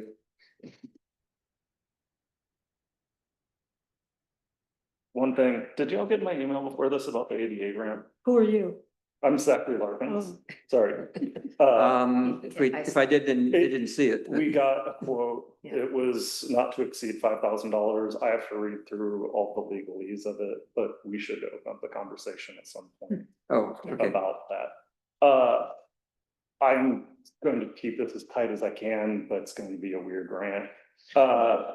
I am not supportive of a noise law as it is. I am very happy that we have venues in this town that have live music. I'm just going to go into the sucky part of this and kind of help explain things potentially. The noise ordinance as is trying to pass right now actually does not have to do with South Hill Cider. It coincidentally is happening at the same time. The hope Don't back away any farther because the microphone is here. This is the most people we've had here. Yes. Mariah's asking you, she can't hear you for the record. Is this okay? Yeah, I think probably. Can you hear? Can you hear him okay, Can you Brian? stand over there? Zach, I can hear you fine online. You know what? Okay, good. Mariah who needs to hear the office. Well, if Tyler can hear, then took him right. Sorry, and I'm sorry, but I'm addressing because you're and you have nice faces I can talk to. The issue with South Hill Cider versus the noise law is, and I'm sorry to bring this up concisely, is South Hill Cider operates as an agricultural business. Operating as an agricultural business, you have pretty strict bylines you have to operate under. It is not in an area that is zoned as a commercial business, it is a farm business. The neighbor's complaint is, and now being audited, I'm sorry, I'm not the best public speaker, is to see if Steve's business falls within the agricultural protection. Hopefully that's about the plainest I can put it. I know for a fact that none of these board members want this business to fail. It is a crucial part. I also am a musician. I am going to be opening a venue in the next couple of years here. It is going to be inside because I do not want to have preventative problems like this. I'm also working on other community spaces, hopefully next year starting a skate park. I'm opening, with approval from the health department and the town, a food trailer court just up the road that will be run cooperatively, so there's a chance for people to buy in at a much lower price than a restaurant or most other places in town. But it's important to have to have more. And I think we're kind of at a crossroads now where it's going to just keep gaining momentum. And I mean, I understand some people not wanting growth, but like, I'm not offended by someone saying this is a dumpy town, but I've lived in a lot of places in America. I want to die here. Like, I had looked into burying myself on my land. Like, I built a house by myself predominantly from scratch. I loved it here. Everyone, like, Texas, yes, difficult, still less than some places I live, but it is wonderful. And I grew up in a town a little smaller than this, lived in towns infinitesimally. Yeah, that's the word, larger. It's close. It's close. But, you know, I'm happy to see this many people in the room, and I hope people keep showing up. And I'm glad everyone has been like decently civil tonight. Very civil. Actually bought an air horn because I was like, if anybody's an asshole, I'm just gonna blast it. Everybody's great, and thank you for coming. Would anybody else like to comment at the privilege of the floor? Let's go. All right, let's move on. I don't believe there's any correspondence. Correct, Mariah? Correct. Does anybody have an announcement? Do you mean? There has been a lot of correspondence. We've gotten a lot of feedback about, whoever's Well, yes. talking, could you stop, please? We've gotten a lot of comments on Are you many. talking about me? About, I don't know whoever, I can't see who's talking. So there has been a lot of correspondence. There's been a lot of correspondence, but not for the Business. record, Not directed business. at Not the business, meeting. yeah. So I mean, our policy is that unless somebody, we have comments all the time. Yeah. Particularly from certain Yeah. people who regularly communicate with us. Yeah. That's not correspondence as we understand it. Yeah. We're talking about corresponding with the board as if they were here or wanted to be here. The kind of thing I that's thought going some on of them here. were, but okay. Yeah. So, you know, arguably, we've received quite a few comments, many of them very constructive, and will be useful in our review of the law and revising of it, you know, all in the whole month of September, where we solicited people's input. And on the agenda tonight is how are we going to handle the comments that have been made and revise the law accordingly. So we'll get to that. Are we going to provide any data about the comments that we received to the public? We could make the letters available in a file or something if people want to read them. Would we want to tell the public that almost all of the comments were against the law? Most of the we solicited suggestions for how the law might be made different or better when if people have problems with it, and that's what we got. We didn't say, if you support it, send us a note saying you do, but. That must be why no one did that. Well, that's not true. We did get a couple of positive comments, but most of the comments were aimed at, they were either to reiterate what we said before, we don't need it in Danby, or they were, I don't think we want it, but if you have to have one, here's the problem I've got with what's being proposed. Those are the most. Is there any way that could be made public to everyone? I think that's a really fair request. As I said, if people want to see what the letters that were submitted, we can put them in a file and people can look at them if they want. We can make that accessible online even. You just click a link on the website. I'm not, in the back of my mind, I'm going, well, you didn't get permission from these people to share. You know, they were across the board, the majority were, you know, we don't want this, and then there were some that said, you know, if we gotta have it, you know, like you said, don't put that in there. And a couple others saying, thank you, need something. And it might not be this, but we need something. So, but I'm People feeling may not like have those people expected it was did going to be not, shared. those people, yeah, were not, that's true. That's true. It is something It to the town. could take away the names. And It could be one identifying- file with all of the comments in there. I started that at home, but I ran out of time. Yeah. Right, we need that anyway as a board in order Yes, we to do. put the If suggestion. you make it public, I would take the names off. I think Yeah. that was a good idea. Is that something you could do, Mariah? Yes. You could take you can take their contact info off, but communication with public officials is foilable and we'd have to know who it was. If you want to foil it, yes, but we don't have to provide it unless we're, Except that they were addressed to the town board. which Yes. Makes them, that does make I mean- it public. My understanding is. it is indeed, somebody as wanted- Ted just mentioned, it is foilable information. But if we're going to compile a list of comments, we don't have to include that information. Yeah, and if somebody wanted to unmask somebody, they could make a request about that. If they're that concerned, they could say, hey, who made this comment? We could maybe reveal that, but we don't have to unmask everybody by default. Right? Right. I mean, I just- everybody just I just sent a FOIL request to the clerk, so that eases that burden off your mind, Joel. You got that on speed dial. Mhm. But foil doesn't mean the thing we Okay. put online Okay. has to be. No. That was the question about correspondence with them. Right. Correspondence. Yeah, right, that was, right, anyway, So we're on announcements. we're on announcements. Yes, does anybody have an announcement? Ted made one earlier about the Fall Festival coming up on Saturday. Yes, no, okay, minutes. I move we approve the I was minutes. just about to, sorry, I had a quick announcement. I was just trying to reach for the volume button. May I? Sure. Sorry, it's Karthik again. I had to get my daughter up to bed.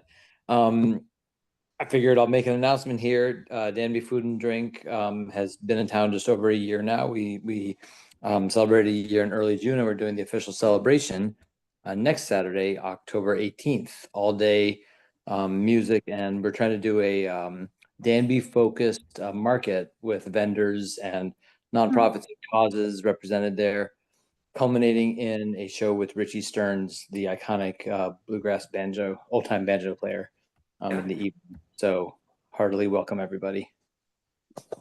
An all-day event, and where will it be publicized? Everywhere I can on all my free time. The newsletter online. I neglected to put it in the Danby Town newsletter, but I meant my store newsletter. So Yeah. Okay, thanks. Thanks. Now, I move we approve the minutes of the September 22nd meeting. I'll second that. Any changes? Already been made as far as I Yeah, know. right. Okay, Mariah. Connors? Yes. Hunter? Yes. Woodworth? Yes. Gagnon? Yes. Thank you. For the record, Tyler is in attendance and a member of the board, but he can't vote tonight because he didn't give us enough notice For Zoom. for Zoom. Right. Reports. Well, we've got the town clerk's report in writing, got the code officer's report in writing. Did we get there? I didn't look. The account analyses that Laura was working on it when I last spoke with her. Did she send? I didn't see them. I didn't see them. See what? The Supervisor. account analysis. Oh, what? The supervisor's report. No. Laura was working on it. Is she still? Yes, I thought I did send them out, and I'm sorry I could have sent them out more at the last minute. But what it is I went down through the account analysis. Everything's within budget. There is nothing that we need to make any budget transfers for. I'll try sending them out to all of you again. I was having a few little troubles here this afternoon in getting things out. But there is nothing that's over budget. So, as we're looking at that, and then in the next meeting, we'll have the other part of the supervisor's report too, that's giving you, all of the cash that we're holding. And like I say, I'll make sure that I get them, and even as we speak. Mariah, did you see the email that I sent out with those Account analysis? account analysis? Vouchers? No, the account I know I've sent out the extra voucher where we put that part in there for Auctions International, but I see had it. count We got analysis for the general and the highway. I see it. You see it? Yeah. Can you flash it up maybe? You guys can see that there's nothing that's over budget, that portion is done.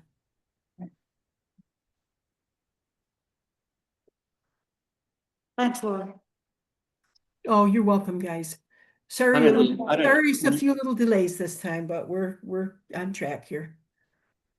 I don't know that we need to spend time, but the bottom line is we don't need to make any transfers. Yep, there's no budget transfers, and you guys all have it in your email to look at it and see where it's at for right now.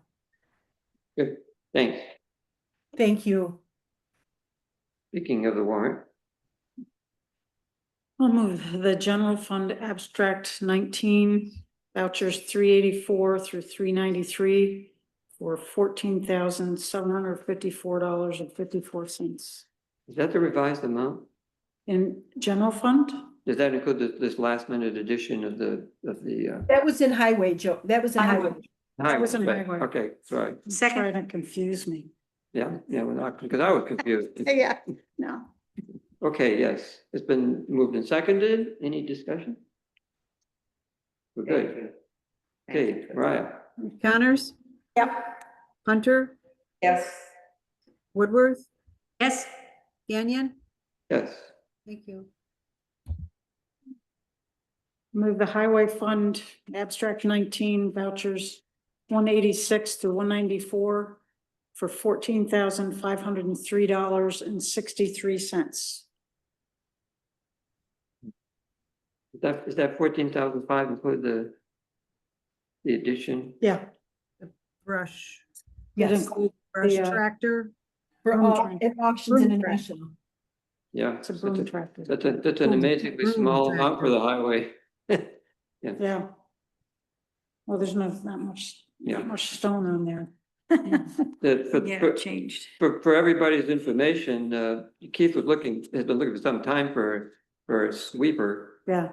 And he had a chance late last year, I guess, to bid on one, and we authorized him to up to, I forget what it was, 7,500, something like that. To go ahead, and unfortunately that didn't work out. But he's still looking, and he recently found one, and he jumped at it, and he got one for, was it $5,000, something like that. 5,700, yeah. Mhm. You want to talk to us about that, Keith? Yeah, I'm trying to find the buttons here. Yeah, so we're looking for a sweeper. It's a sweeper truck, if you will. It's a little bit different than the little compact things that we have.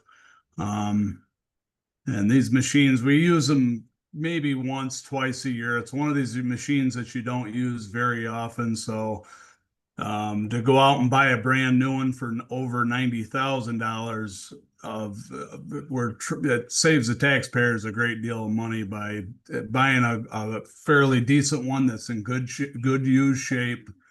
It'll last the town a lot of years, and we bought it for a really good price. I think we'll do very, very well with it. So we spend, just to give you an idea, this machine, I've worked out a deal at 52, I think it was 52 something and change. We can rent one of these machines, and we can spend $4,000 for 1 month just to rent the machine for 1 month. So, and in 1 year, we would probably rent it for, maybe a couple of weeks to a month at a time. So that savings will come around in 1 year. It's a very good investment for the town to have. So, any other questions on it, I'd be happy to answer. It's like a smart investment and savvy shopping there on your part. Yeah, well, thank you for that. It's we're always looking to save, and new is the way to go. And with our, but we can't always, I'm always looking out there. There is as I've said in the past, there's some equipment out there that's our key equipment that I'll say is like loaders and some of the machines that we use on a daily thing, those things you might want to, stick with buying new. Or, sometimes with equipment, you might find machines that have only 300 hours on these things, or 200 hours, that a big company, a multi-billion-dollar company invested on. And they're willing to take $150,000 loss on them. Sometimes used equipment's not a bad way to go, and we do watch that constantly. And To speak a little bit also on the budget, our budget, I think where we're at is in a really good spot to be. We have some stuff that, is probably going to come up here, some big expenses in the future. I know we're well under budget right now, other than the 18% and the increases for the insurance. But there is stuff down the road that's going to come to play. We do have an older grader over there. That's a very expensive machinery over there. That's, in the $400,000 range. So these are big expenses that are on our horizon, and we are looking at these machines as we speak right now. We're excuse me, we are looking out for the grader, and we have one truck too that's kind of probably going to have to be traded out. I don't know where we stand on I think we're in the last payments on the 3 trucks that we have now. Is that correct, Laura? The last. Yeah. Yes, We that's have correct. three more payments to make on the new ones, right? Yep. Oh, So- we just have one more payment to make. We have Yeah. Yep. 2026 coming up. That's the last payment. It's around, Right. around the $225,000 to $230,000 mark. Yeah. So there will be that to think about, what you want to do with that in the next year and to be able to assess the needs. Yeah.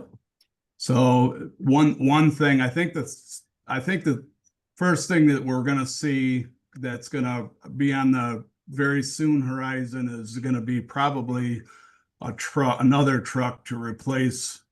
We have 4 routes that are critical to have 10-wheelers on these routes. They have to be able to hold enough material. These are 4-hour routes per route to plow these routes. And we will need another 10-wheeler at some point. I would stick with, it's great to look at new trucks, but we're keeping an eye on used trucks too. Sometimes you can buy a lot of time on a used truck. Again, depending on, who you buy it from and how many hours, what it was used for. There's a lot of variables that we look at, and sometimes there is great deals, as I was saying. If we can find used stuff out there, and if we can find stuff that's really good equipment, I'm for looking at it anyway. And that's why I'm thinking where we're at with the budget right now. I think that's a good place to be, because we're a little bit uncertain moving forward, whether we're buying all brand new or we're buying a little bit of used. But I do know that equipment is only going up in value right now. We're in a good spot. The equipment's just going up in price drastically. So, we've saved a few bucks this year hanging on to our loader. You'll see that in there too as well. We didn't go out. We usually trade our loader out every year. We've kept that. That saved us $40,000 this year, but that's what we would have had to spend to get the new loader. But I mean, that's, now you got a loader that's got an extra year on it, and we have to plan ahead to make sure that we're going to be able to, have that loader there in the next few years. And that's what we're looking at. I mean, we do have a lot of stuff but I think the loader's in good shape right now. I don't want to give anybody we're good with that. So, but I would say the 2 biggest pieces of equipment that I see on the horizon is a 10-wheeler that's coming up, and probably the grader. And actually our grade all has a lot of hours on it, which is another key piece of equipment. And you're, once again on that, you're talking a $400,000 piece of equipment. And there's no operating a town without a grade all or 10-wheelers and a loader. You just can't do it. So these are key pieces of equipment that I'm talking about. So Okay. Thanks, Keith. Yeah. yep, you're very welcome. I want to say also thank you, Keith, and your negotiating team, because these prices of equipment are things that most people don't have any clue about at all. When I heard even the price of one tire, and we're talking about, we're not even talking about replacement of tires, which is also huge, so. Yeah, yeah. You can't really, those, when you don't see things happening on the roads. Yeah. They are happening, they are happening. There's a lot of people in the meeting tonight, and I just want to let everybody know aware that, you know, we do, so as the highway department, we do have to go out for quotes and stuff on this stuff. It's not something that, you know, there's sometimes that we do go with a higher amount for certain reasons, but we definitely do our homework on what we're purchasing at the highway. And we, you know, obviously we have to show this to the board for everybody that's listening in, and you know, we get our approvals, and we do the best we can for the town. So Yes. yeah. So Thank you. yep, you're very welcome. You guys have a good evening. I don't think there's anything else from highway or anything, probably, or I think we're good. yeah. Thanks. Well, everybody have a good night. All right, take care. We're just getting to the fun part. Yes.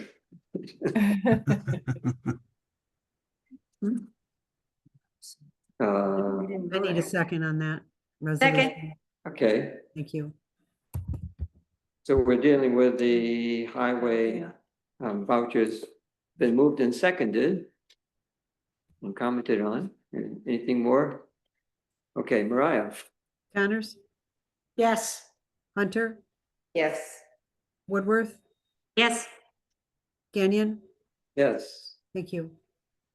All right, moving on to business. The tax cap override local law. Shall we? Yeah. Move it? I'll move it. I'll move. If there was a need, assuming that based on the current budget, there will be no need, but if there is a need, I move that we allow us to override the tax cap. I'll second that. That was a move to adopt this local law that would allow us to do it.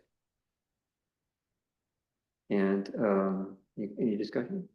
No more than we've had. Yeah. Okay, Mariah. Connors, Yes. Hunter, Yes. Woodworth, Yes. Gagnon. Yes. Thank you. All right, so about this noise law. I am not in favor of dealing with that particular noise law right now. I think at one point we had talked about having some pieces of noise issues dealt with in other venues, particularly with events. And until we deal with that, we're overlapping, and there's no sense in spending time here and having undoing things later on. I think we should look at the events law first, because that is a bigger issue. And this does not have to do with the cidery. I like to take it out of the issue with the cidery. This law came up 2 years ago, does not have to do with the cidery. So we can deal with the cidery issue without this on the table. We can. I mean, the issue that we have with the cider doesn't have anything to do with the noise. That's why I said we take it off the table now, because we've confused the issue. Everybody else is confused with the issue. Take it off the table until that is done and the event law is done. And we said that a long time ago. We said that some of these things can be handled in those venues. We should look at that. And then after that, taking that into account, look and see if there's any other need or any other options. And there are. We need to look at them. Yeah, this came up earlier today in a conversation with Greg and Guy. I specifically asked him because there's a section in our noise law that provides for the permits for events. And then we also have the special events law. And my question to Guy was, should they be combined into one? Or should we instead take out the overlapping section? And his advice was that they should be separate and that we need both. And that well, whether we need both, they should be separate. And that the applicable remedies, if you will, you know, for one are different than the other. Whereas if you adopted as a singular law, you would limit yourself to only one set of remedies, and it'd be nice to have some more than one place to go, so to speak, that suits the use. So his advice is that there should be two separate ones, and that we should revise to make them clearly distinct. I have a question. Was that a motion? Yeah, I moved. Did we have is this discussion without a second? Could we have a? Well, it's a discussion about what do we do, Postpone. and but know. it sounds like Pat's making a motion that we postpone dealing with it. Right, so we can either, Until we can after the, second, I can second that, and then we can discuss it and decide whether we vote on it and go on to. Okay, if you want to second her motion, then we can focus our discussion on whether or not to postpone dealing with it at all. Okay, so it's been moved and seconded that we postpone dealing with it until, as Pat suggests, after dealing with the special event law. What do you think? Well, I think that, I mean, I certainly would like to have more time to look through comments that were, you know, not correspondence, but comments that were sent to us in emails. And I feel like we haven't, I know the last time we were dealing with it, we were talking about trying to come up with other options. And I don't think we finished that. You know, other resources. Instead, or to complement or instead? No, with what was, Just, could be complement or instead. I mean, Warren said he would look into it at that point, and then he has decided not to. right. That doesn't mean that we can't still do that. No, it doesn't. I mean, from my perspective, I mean, I thought we're being accused of rushing into this, but I mean, I don't think we were trying to rush into it. We're bringing it up to be dealt with. I was hoping we could decide if we were proceeding with it, how we would go about revising it, because I clearly feel the need to revise it. And, you know, and the process ought to involve reviewing all the suggestions that were made in those, in the people's comments to us. That's what we asked for, and we got them. So there's some good suggestions made. And to give them serious consideration, we need a process for doing it. Yeah. Now, what Pat's suggesting is that we set it aside and do this later on. We could do that. Or we could just initiate that process, which would be my preference, would be to just say, well, it's going to take us a while to digest all this and decide what we want to change. And then we can come back with a proposal that's more reflective of what people are willing to tolerate and that we would prefer. We're going to have a law at all. Somebody speaking in the background, you could mute yourself, please. I mean, I think it also, go ahead. It sounds to me like we're not, you and Pat are not, it was sort of saying the same thing. No, because I'm hearing, well, what Pat is proposing is that we set it aside. Right? Until after. Without looking at the comments at all? Oh, no, look, no. We look at the comments and take them into effect, but we set it aside and deal with the special events law and see if there's anything that then we need to adjust. Again, they should be separate. We don't need to do them in parallel because then one can screw up the other. So I think we should do it separate and the other makes sense. And then take into account all the other issues as well. No, I do not favor the law as written. Yeah. Well, no, I don't think any of us Never does. did. I don't think any of us does. It's sort of, I feel like it's sort of my fault a lot that this came up because of not the issue.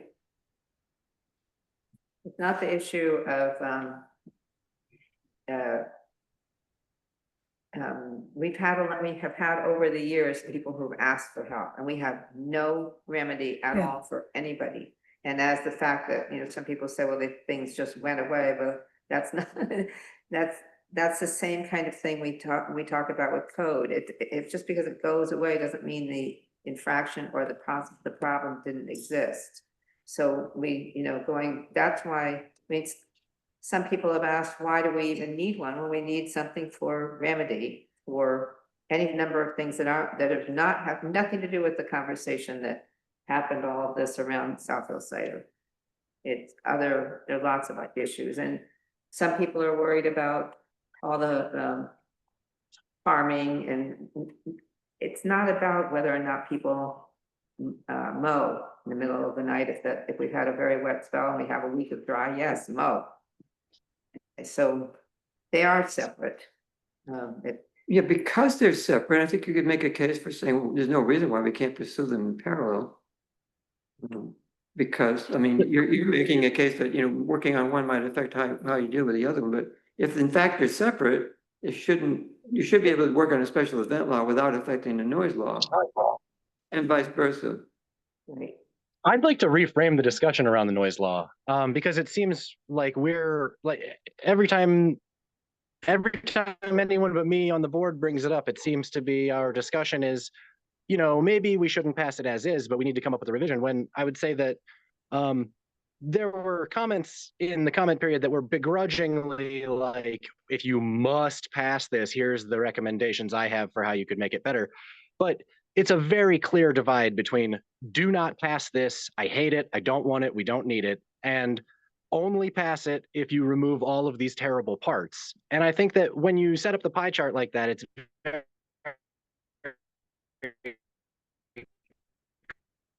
You're breaking up, Tyler. Hold up, Tyler. Tyler, We're not hearing you. Tyler? Or not to pass a noise law. I don't know if I'll just repeat what I said. I'm able to hear you. You can't hear me? Let me pull my phone up higher. Pie chart. Maybe. Yeah, so I was just saying that because our comment period included comments that mostly fit into two categories. One being, I want no noise law in Danby, and the other being, if you must pass a noise law, here are the things that I feel like you have to remove. And because that's the context of all of our comments, and we've been through this discussion recently, just a couple years ago, it seems clear to me that the framing should not be, what do we need to change to get this law, what did you say, tolerable for the public or something like that? But it should instead be whether or not we should be passing this law, which I would say there's a great argument to be made that just not passing a noise law at all is the most popular position among Danby residents. I mean, that's obvious. I'm sorry. I don't mean to be Captain Obvious here. Well, it's clear that we have a lot of people who think we don't need a noise law at all. Correct. That is clear. We also have a lot of people who think that there's no recourse in the event that there's a disagreement and no willingness to talk it through. And that has happened before. I mean, it's never appropriate to call the police on your neighbors for the volume of their music under any circumstances, is my opinion. Now you're talking about changing the law, and I think all of us agree about that provision, and also on the one about not more than 50 decibel, can't be heard within 50 feet of the property line, is also, I think, fairly ridiculous. So I mean, we can agree. What is before us is not what we would pass. I think it's clear. How we revise it is what we were about. I think one popular revision would be to exempt music. Would be probably the most popular thing you could do to fix this law. Yeah. I don't know that I would want to exempt music altogether. When something's out of a mile away, I think it's a bit much. Well, that would be a public nuisance, and I believe we already have laws on the books to take care of that, right? If you want to hire a lawyer and take somebody to court. I suppose that's the recourse. Public nuisance is has to be on the Public land. It doesn't apply to private properties. Okay, then it's harassment. And you could take, legal recourse for being harassed. Otherwise, it's just a normal community thing that people are complaining about in very small numbers. There have been people in the past who have complained about it vehemently and been, I know that people do not like to hear this, but they are concerned about speaking up. And as we've talked about before, it's not just the ones who are willing to speak up who are against. There are the people who are probably understandably concerned about speaking and facing the kinds of things that bring about such a vitriol and discomfort for a lot of us. So Isn't that what the online comment period is for though? I'm confused. I thought that. Angela, we had the public comment period and this is not it. Thank you. No, I'm referring to what she was Sort of talking about. what I'm referring to is that it is not your right to interject in the midst of a board discussion. The opportunity for public comment was a privilege of the floor. And I can, if someone asks, and I feel it's relevant, allow additional input in the course of the meeting, but to interject is out of line. I'm sorry, I was just asking a question to be clarified. By interjection. I mean,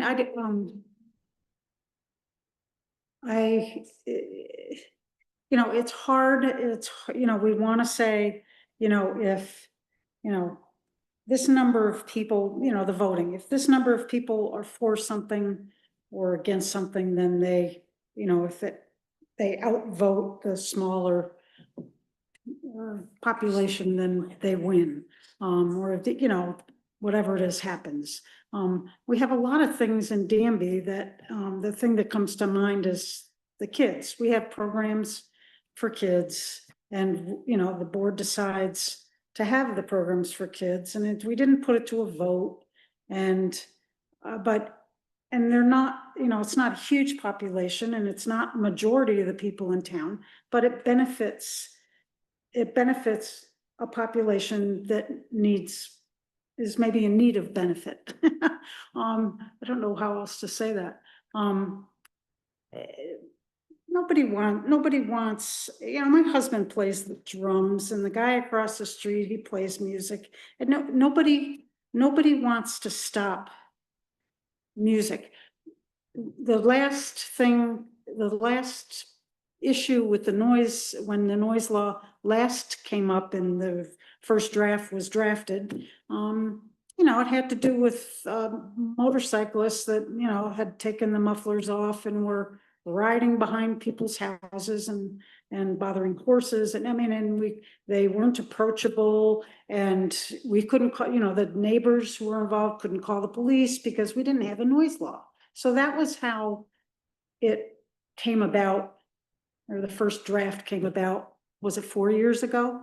Been a while, yeah. So the issues don't come up a lot, but those people, there were a number of people, a whole neighborhood really, that suffered for a while. And I'm not sure why, but those guys found some other place to ride, which was nice and lucky. But, we had a police officer who was working nights. He couldn't sleep. There was nothing we could do. But I think we need to look, perhaps? we need to look really hard at, at specifics, whether we call it a noise law, maybe call it something else. We've got 3 people that are going off the board and I'm not sure who's coming on, because the election hasn't happened, but another idea is to Pretty good. give other people with fresh eyes the chance to have a say in this. And I don't know, I'm not going to ask any of them if they want to or not, but that's another option. Because I sort of feel like we're beating a dead horse. And I'm not for that. But I think that if you're. to get the skull. No. I think one thing about the majority rule is rule of majority, but it's always been with the protection of the minority. So we're looking at a protection. Part of that. And that's why it's been several years. That's why I think we need to stop now and look at it again later, not now in the context of all the other things that are going on. Those are more important and need to deal with first. Put it off and then relook at all of those details, including how to best go about finding resolutions of things. The other thing that we keep not saying is that there's the number of people who are in Danby is way larger than the number of people who talk up about anything. And there are many of those people actually don't come to meetings because they are at home, either because they're older and quiet and or infirm, or they are young and they have children and they're involved with many activities. So we don't even know what, if there's 3,000 people and over 3,000 people in Danby, and we hear from even if it's 100, which it isn't, that's a really small percentage of when we talk about quote majority, and then who's been here longest and all kinds of other things. It really is irrelevant. So the only thing I heard was we were talking about process. So if there's a process thought about this. Well, I mean, I have a process We're thought. not, I'm sorry, Todd, you want to comment? Well, I think that part of the process should be trying to hold on to the scraps of credibility that we may or may not have. And I think that there's no way to maintain credibility and also say that this law isn't primarily about the music emanating from South Hill Cider. And I would say that you can back that up by looking at the minutes from town meetings, from the non-board meetings, like the CAC meetings, things like that, how South Hill Cider is always spoken about within a couple of sentences of the noise law by people who very clearly have grievances with South Hill Cider's music, and that obviously that's what this is about. And no one believes you when you say it's not. Some people do. And besides that, I go to South No Hill one. Cider and I love the experience. and but this came up well before the South Hill Cider issue wasn't was here. around. We've been talking Way about it for before. 4 years. Yeah. And it did not have to do the cider when the addition came. In fact, it wasn't to do with music when it was Right. equipment running. Right. Right. And that was then and this is now. Right, Okay. but it's a noise law. It hasn't changed. The issue is not the cidery. The noise law hasn't changed despite how unpopular it was at the time. I mean, would you guys all honestly say that you weren't afraid of losing your seats in the last election exclusively because of this one issue? This is out of control This to is, say this that. is- This is. Wow. We got to shut it down. I'm trying my best. I'm just trying my best. Making it political is a bad idea. Yeah, I don't think that Did I make that's it political? Yeah. I'm just saying that you'll lose your seats if you pass an unpopular law. But I mean, I guess that's irrelevant because you guys knew that, so you backed away from it before the last election. Steve, does Steve want to say something? Yes. Yeah, Steve's here. Yeah. Yeah. I'm looking for you there, and you're not there, you're here. I just think I have something constructive here, that some people are alleging this is in relation to South Hill Cider. Mariah, can you hear him? Oh, probably Steve, I not. need you to come to the table, please. Thank you. Sorry, thank you so much.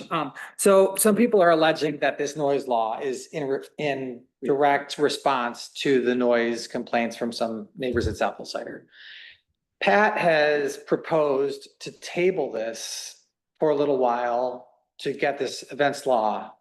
Which is farther along. Right, which is farther along. And I would say that South Hill Cider is attempting to work with the neighborhood.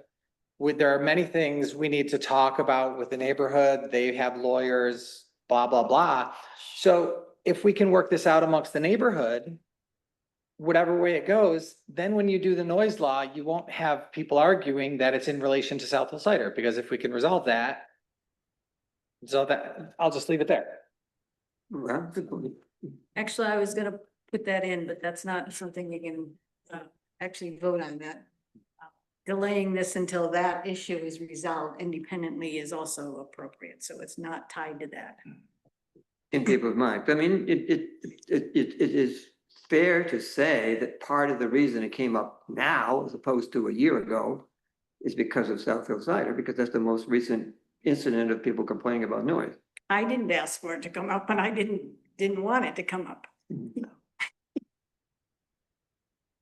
So we left it in limbo because the Warren suggested 2 years ago that maybe we should integrate it into zoning instead of All right. having a standalone law. And we sort of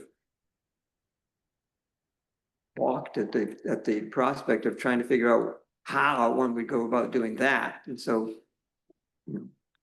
eventually came back around again and said, well, maybe we should reconsider this, just having the standalone law. This is where we left off. We weren't happy with it, but it was drafted in response to our directive to the lawyer to, write something as simple as possible. And it was fairly mind-boggling that it was this complicated when what we had was No, but much it simpler. wasn't anything anybody was happy with, Yeah, so. so it needs changing, but it's not inappropriate to do that now. Process is underway. I would say that my preference would be not to set it aside, but to, handle it in a parallel track, but, taking the time that we're gonna need in order to give the suggestions careful consideration I'd like to set it aside. Hmm? I'd like to set it aside altogether. for, yeah, Call at the least for a question. while.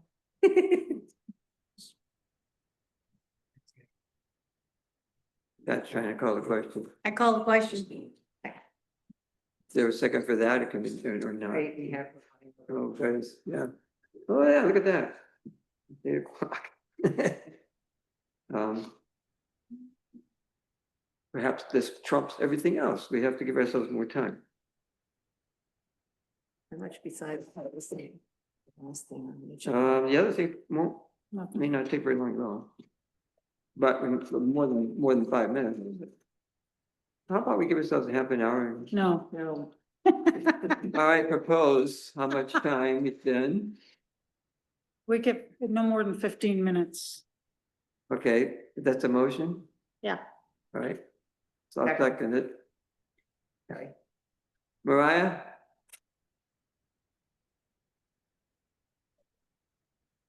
Yeah, you need to unmute yourself for starters.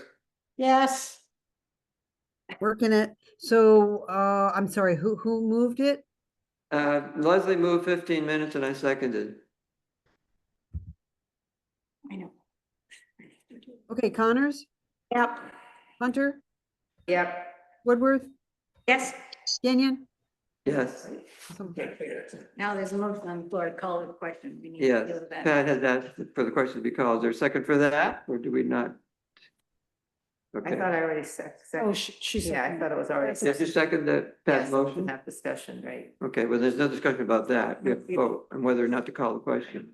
Oh, and we're doing that right now? We're Yeah. voting? Yes. Okay. Yes, because that's what called Pat vote to Okay. call the question. We're taking up 15 minutes, come on. Come on, yes, Okay. okay. Okay, Mariah, the vote to call the question. And this was called by Pat and seconded by, Catherine. Catherine, excellent, thank you. Connors, Yes. Hunter, Yes. Woodworth, Yes, Kenyon, no. thank you.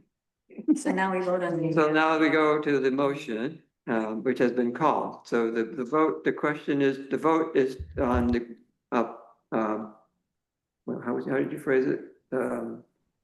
Motion. Take the noise law off the table until after an event law is passed? Yes, I'll buy that. right. Pass. Table the noise law until after we deal with the event law. Yeah, that's better. Yeah, that's how I said it, yeah. Deal with is different from Yeah. pass to. Yeah, Yeah. deal with it, yeah, Okay. right. So now we vote. Who seconded that? Hunter, That's what I The said. original motion, Oh. to go back to The the original motion. motion. Catherine said We're it. back to the original motion. And I think we're ready for the Table vote. it. It's called. Yeah, well, Yes, we can vote now. yep, Connors, Yes. Hunter, Yes. Woodworth, Yes. Kenyon. okay. So we need to set the budget hearing. Yes. I think we're pretty together with the good budget. I propose that we make what we have at this point, the preliminary budget and schedule a hearing on it for our first November meeting. Which is what? Okay, public hearing on the first of November, the first meeting in November. Which is November what? Okay, second, December. Pat said. Second? yeah. The November first second. one is November 3rd. No, I second the motion. Oh, all right. It's November 3rd, yes. Public Okay, hearing. Thank you. Thanks. And I'm sorry, that was moved by Gagnon, right? Yes. Thank you. So well, you probably should make it two motions rather than one. Right. Well, because that's what, we were told some time ago, you know, we put one thing in a motion. Because it's a dual motion to make the budget we have before us the preliminary budget and to hold and then schedule the public hearing Okay. on it for November 3rd. Are you okay with a dual component motion, Mariah? We can do it separate. I can handle that. So you, I mean, you're voting on both, to set the public hearing for November 3rd and to, To make this and then to make the budget that's before us, the preliminary budget upon which we will have that hearing. make the tentative budget, the preliminary budget. Yeah, with the changes made to the tentative budget. No longer It's temporary. no longer No longer the tentative, it's the It's preliminary. now the preliminary. Okay, I got you. Okay, I'm good. We can vote on both, Okay, and I can separate them, yep. ready? Second, I'll second that. Was it She seconded? said, I think she called you. Are you calling the vote now? Well, wait, you want to make sure we have a second. You have, you have the motion and a second, Mariah? Yes. Yes. The minutes is ticking away. And, well, We're not gonna go. Okay, Yeah. so Don't look at me. a second. So now what? We vote. She wanted to make sure she had it recorded. I got you. Okay, Connors, yes. Hunter, Yes. Woodworth, Yes. Gagnon, Yes. thank you. You're welcome. The, as you know, we are in negotiations about potentially acquiring the property next door. Right. I agreed to share the cost of the appraisal. And I just want to make sure that the board's on board with me doing that.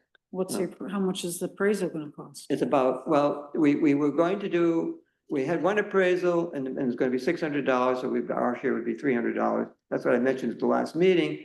But then, in recent conversations with Bintu Siddiqui, that appraiser wasn't willing to appraise the property without the house gone. Right.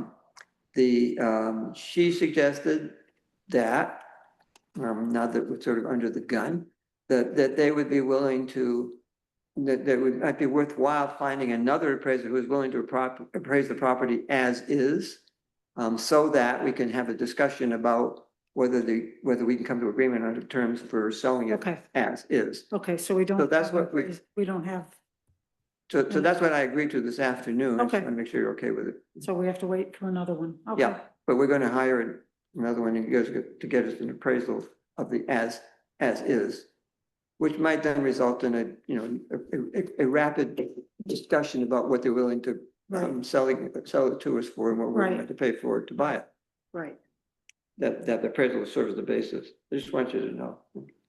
I move we cancel the scheduled budget workshop for November 3rd, since we now have a budget. Second.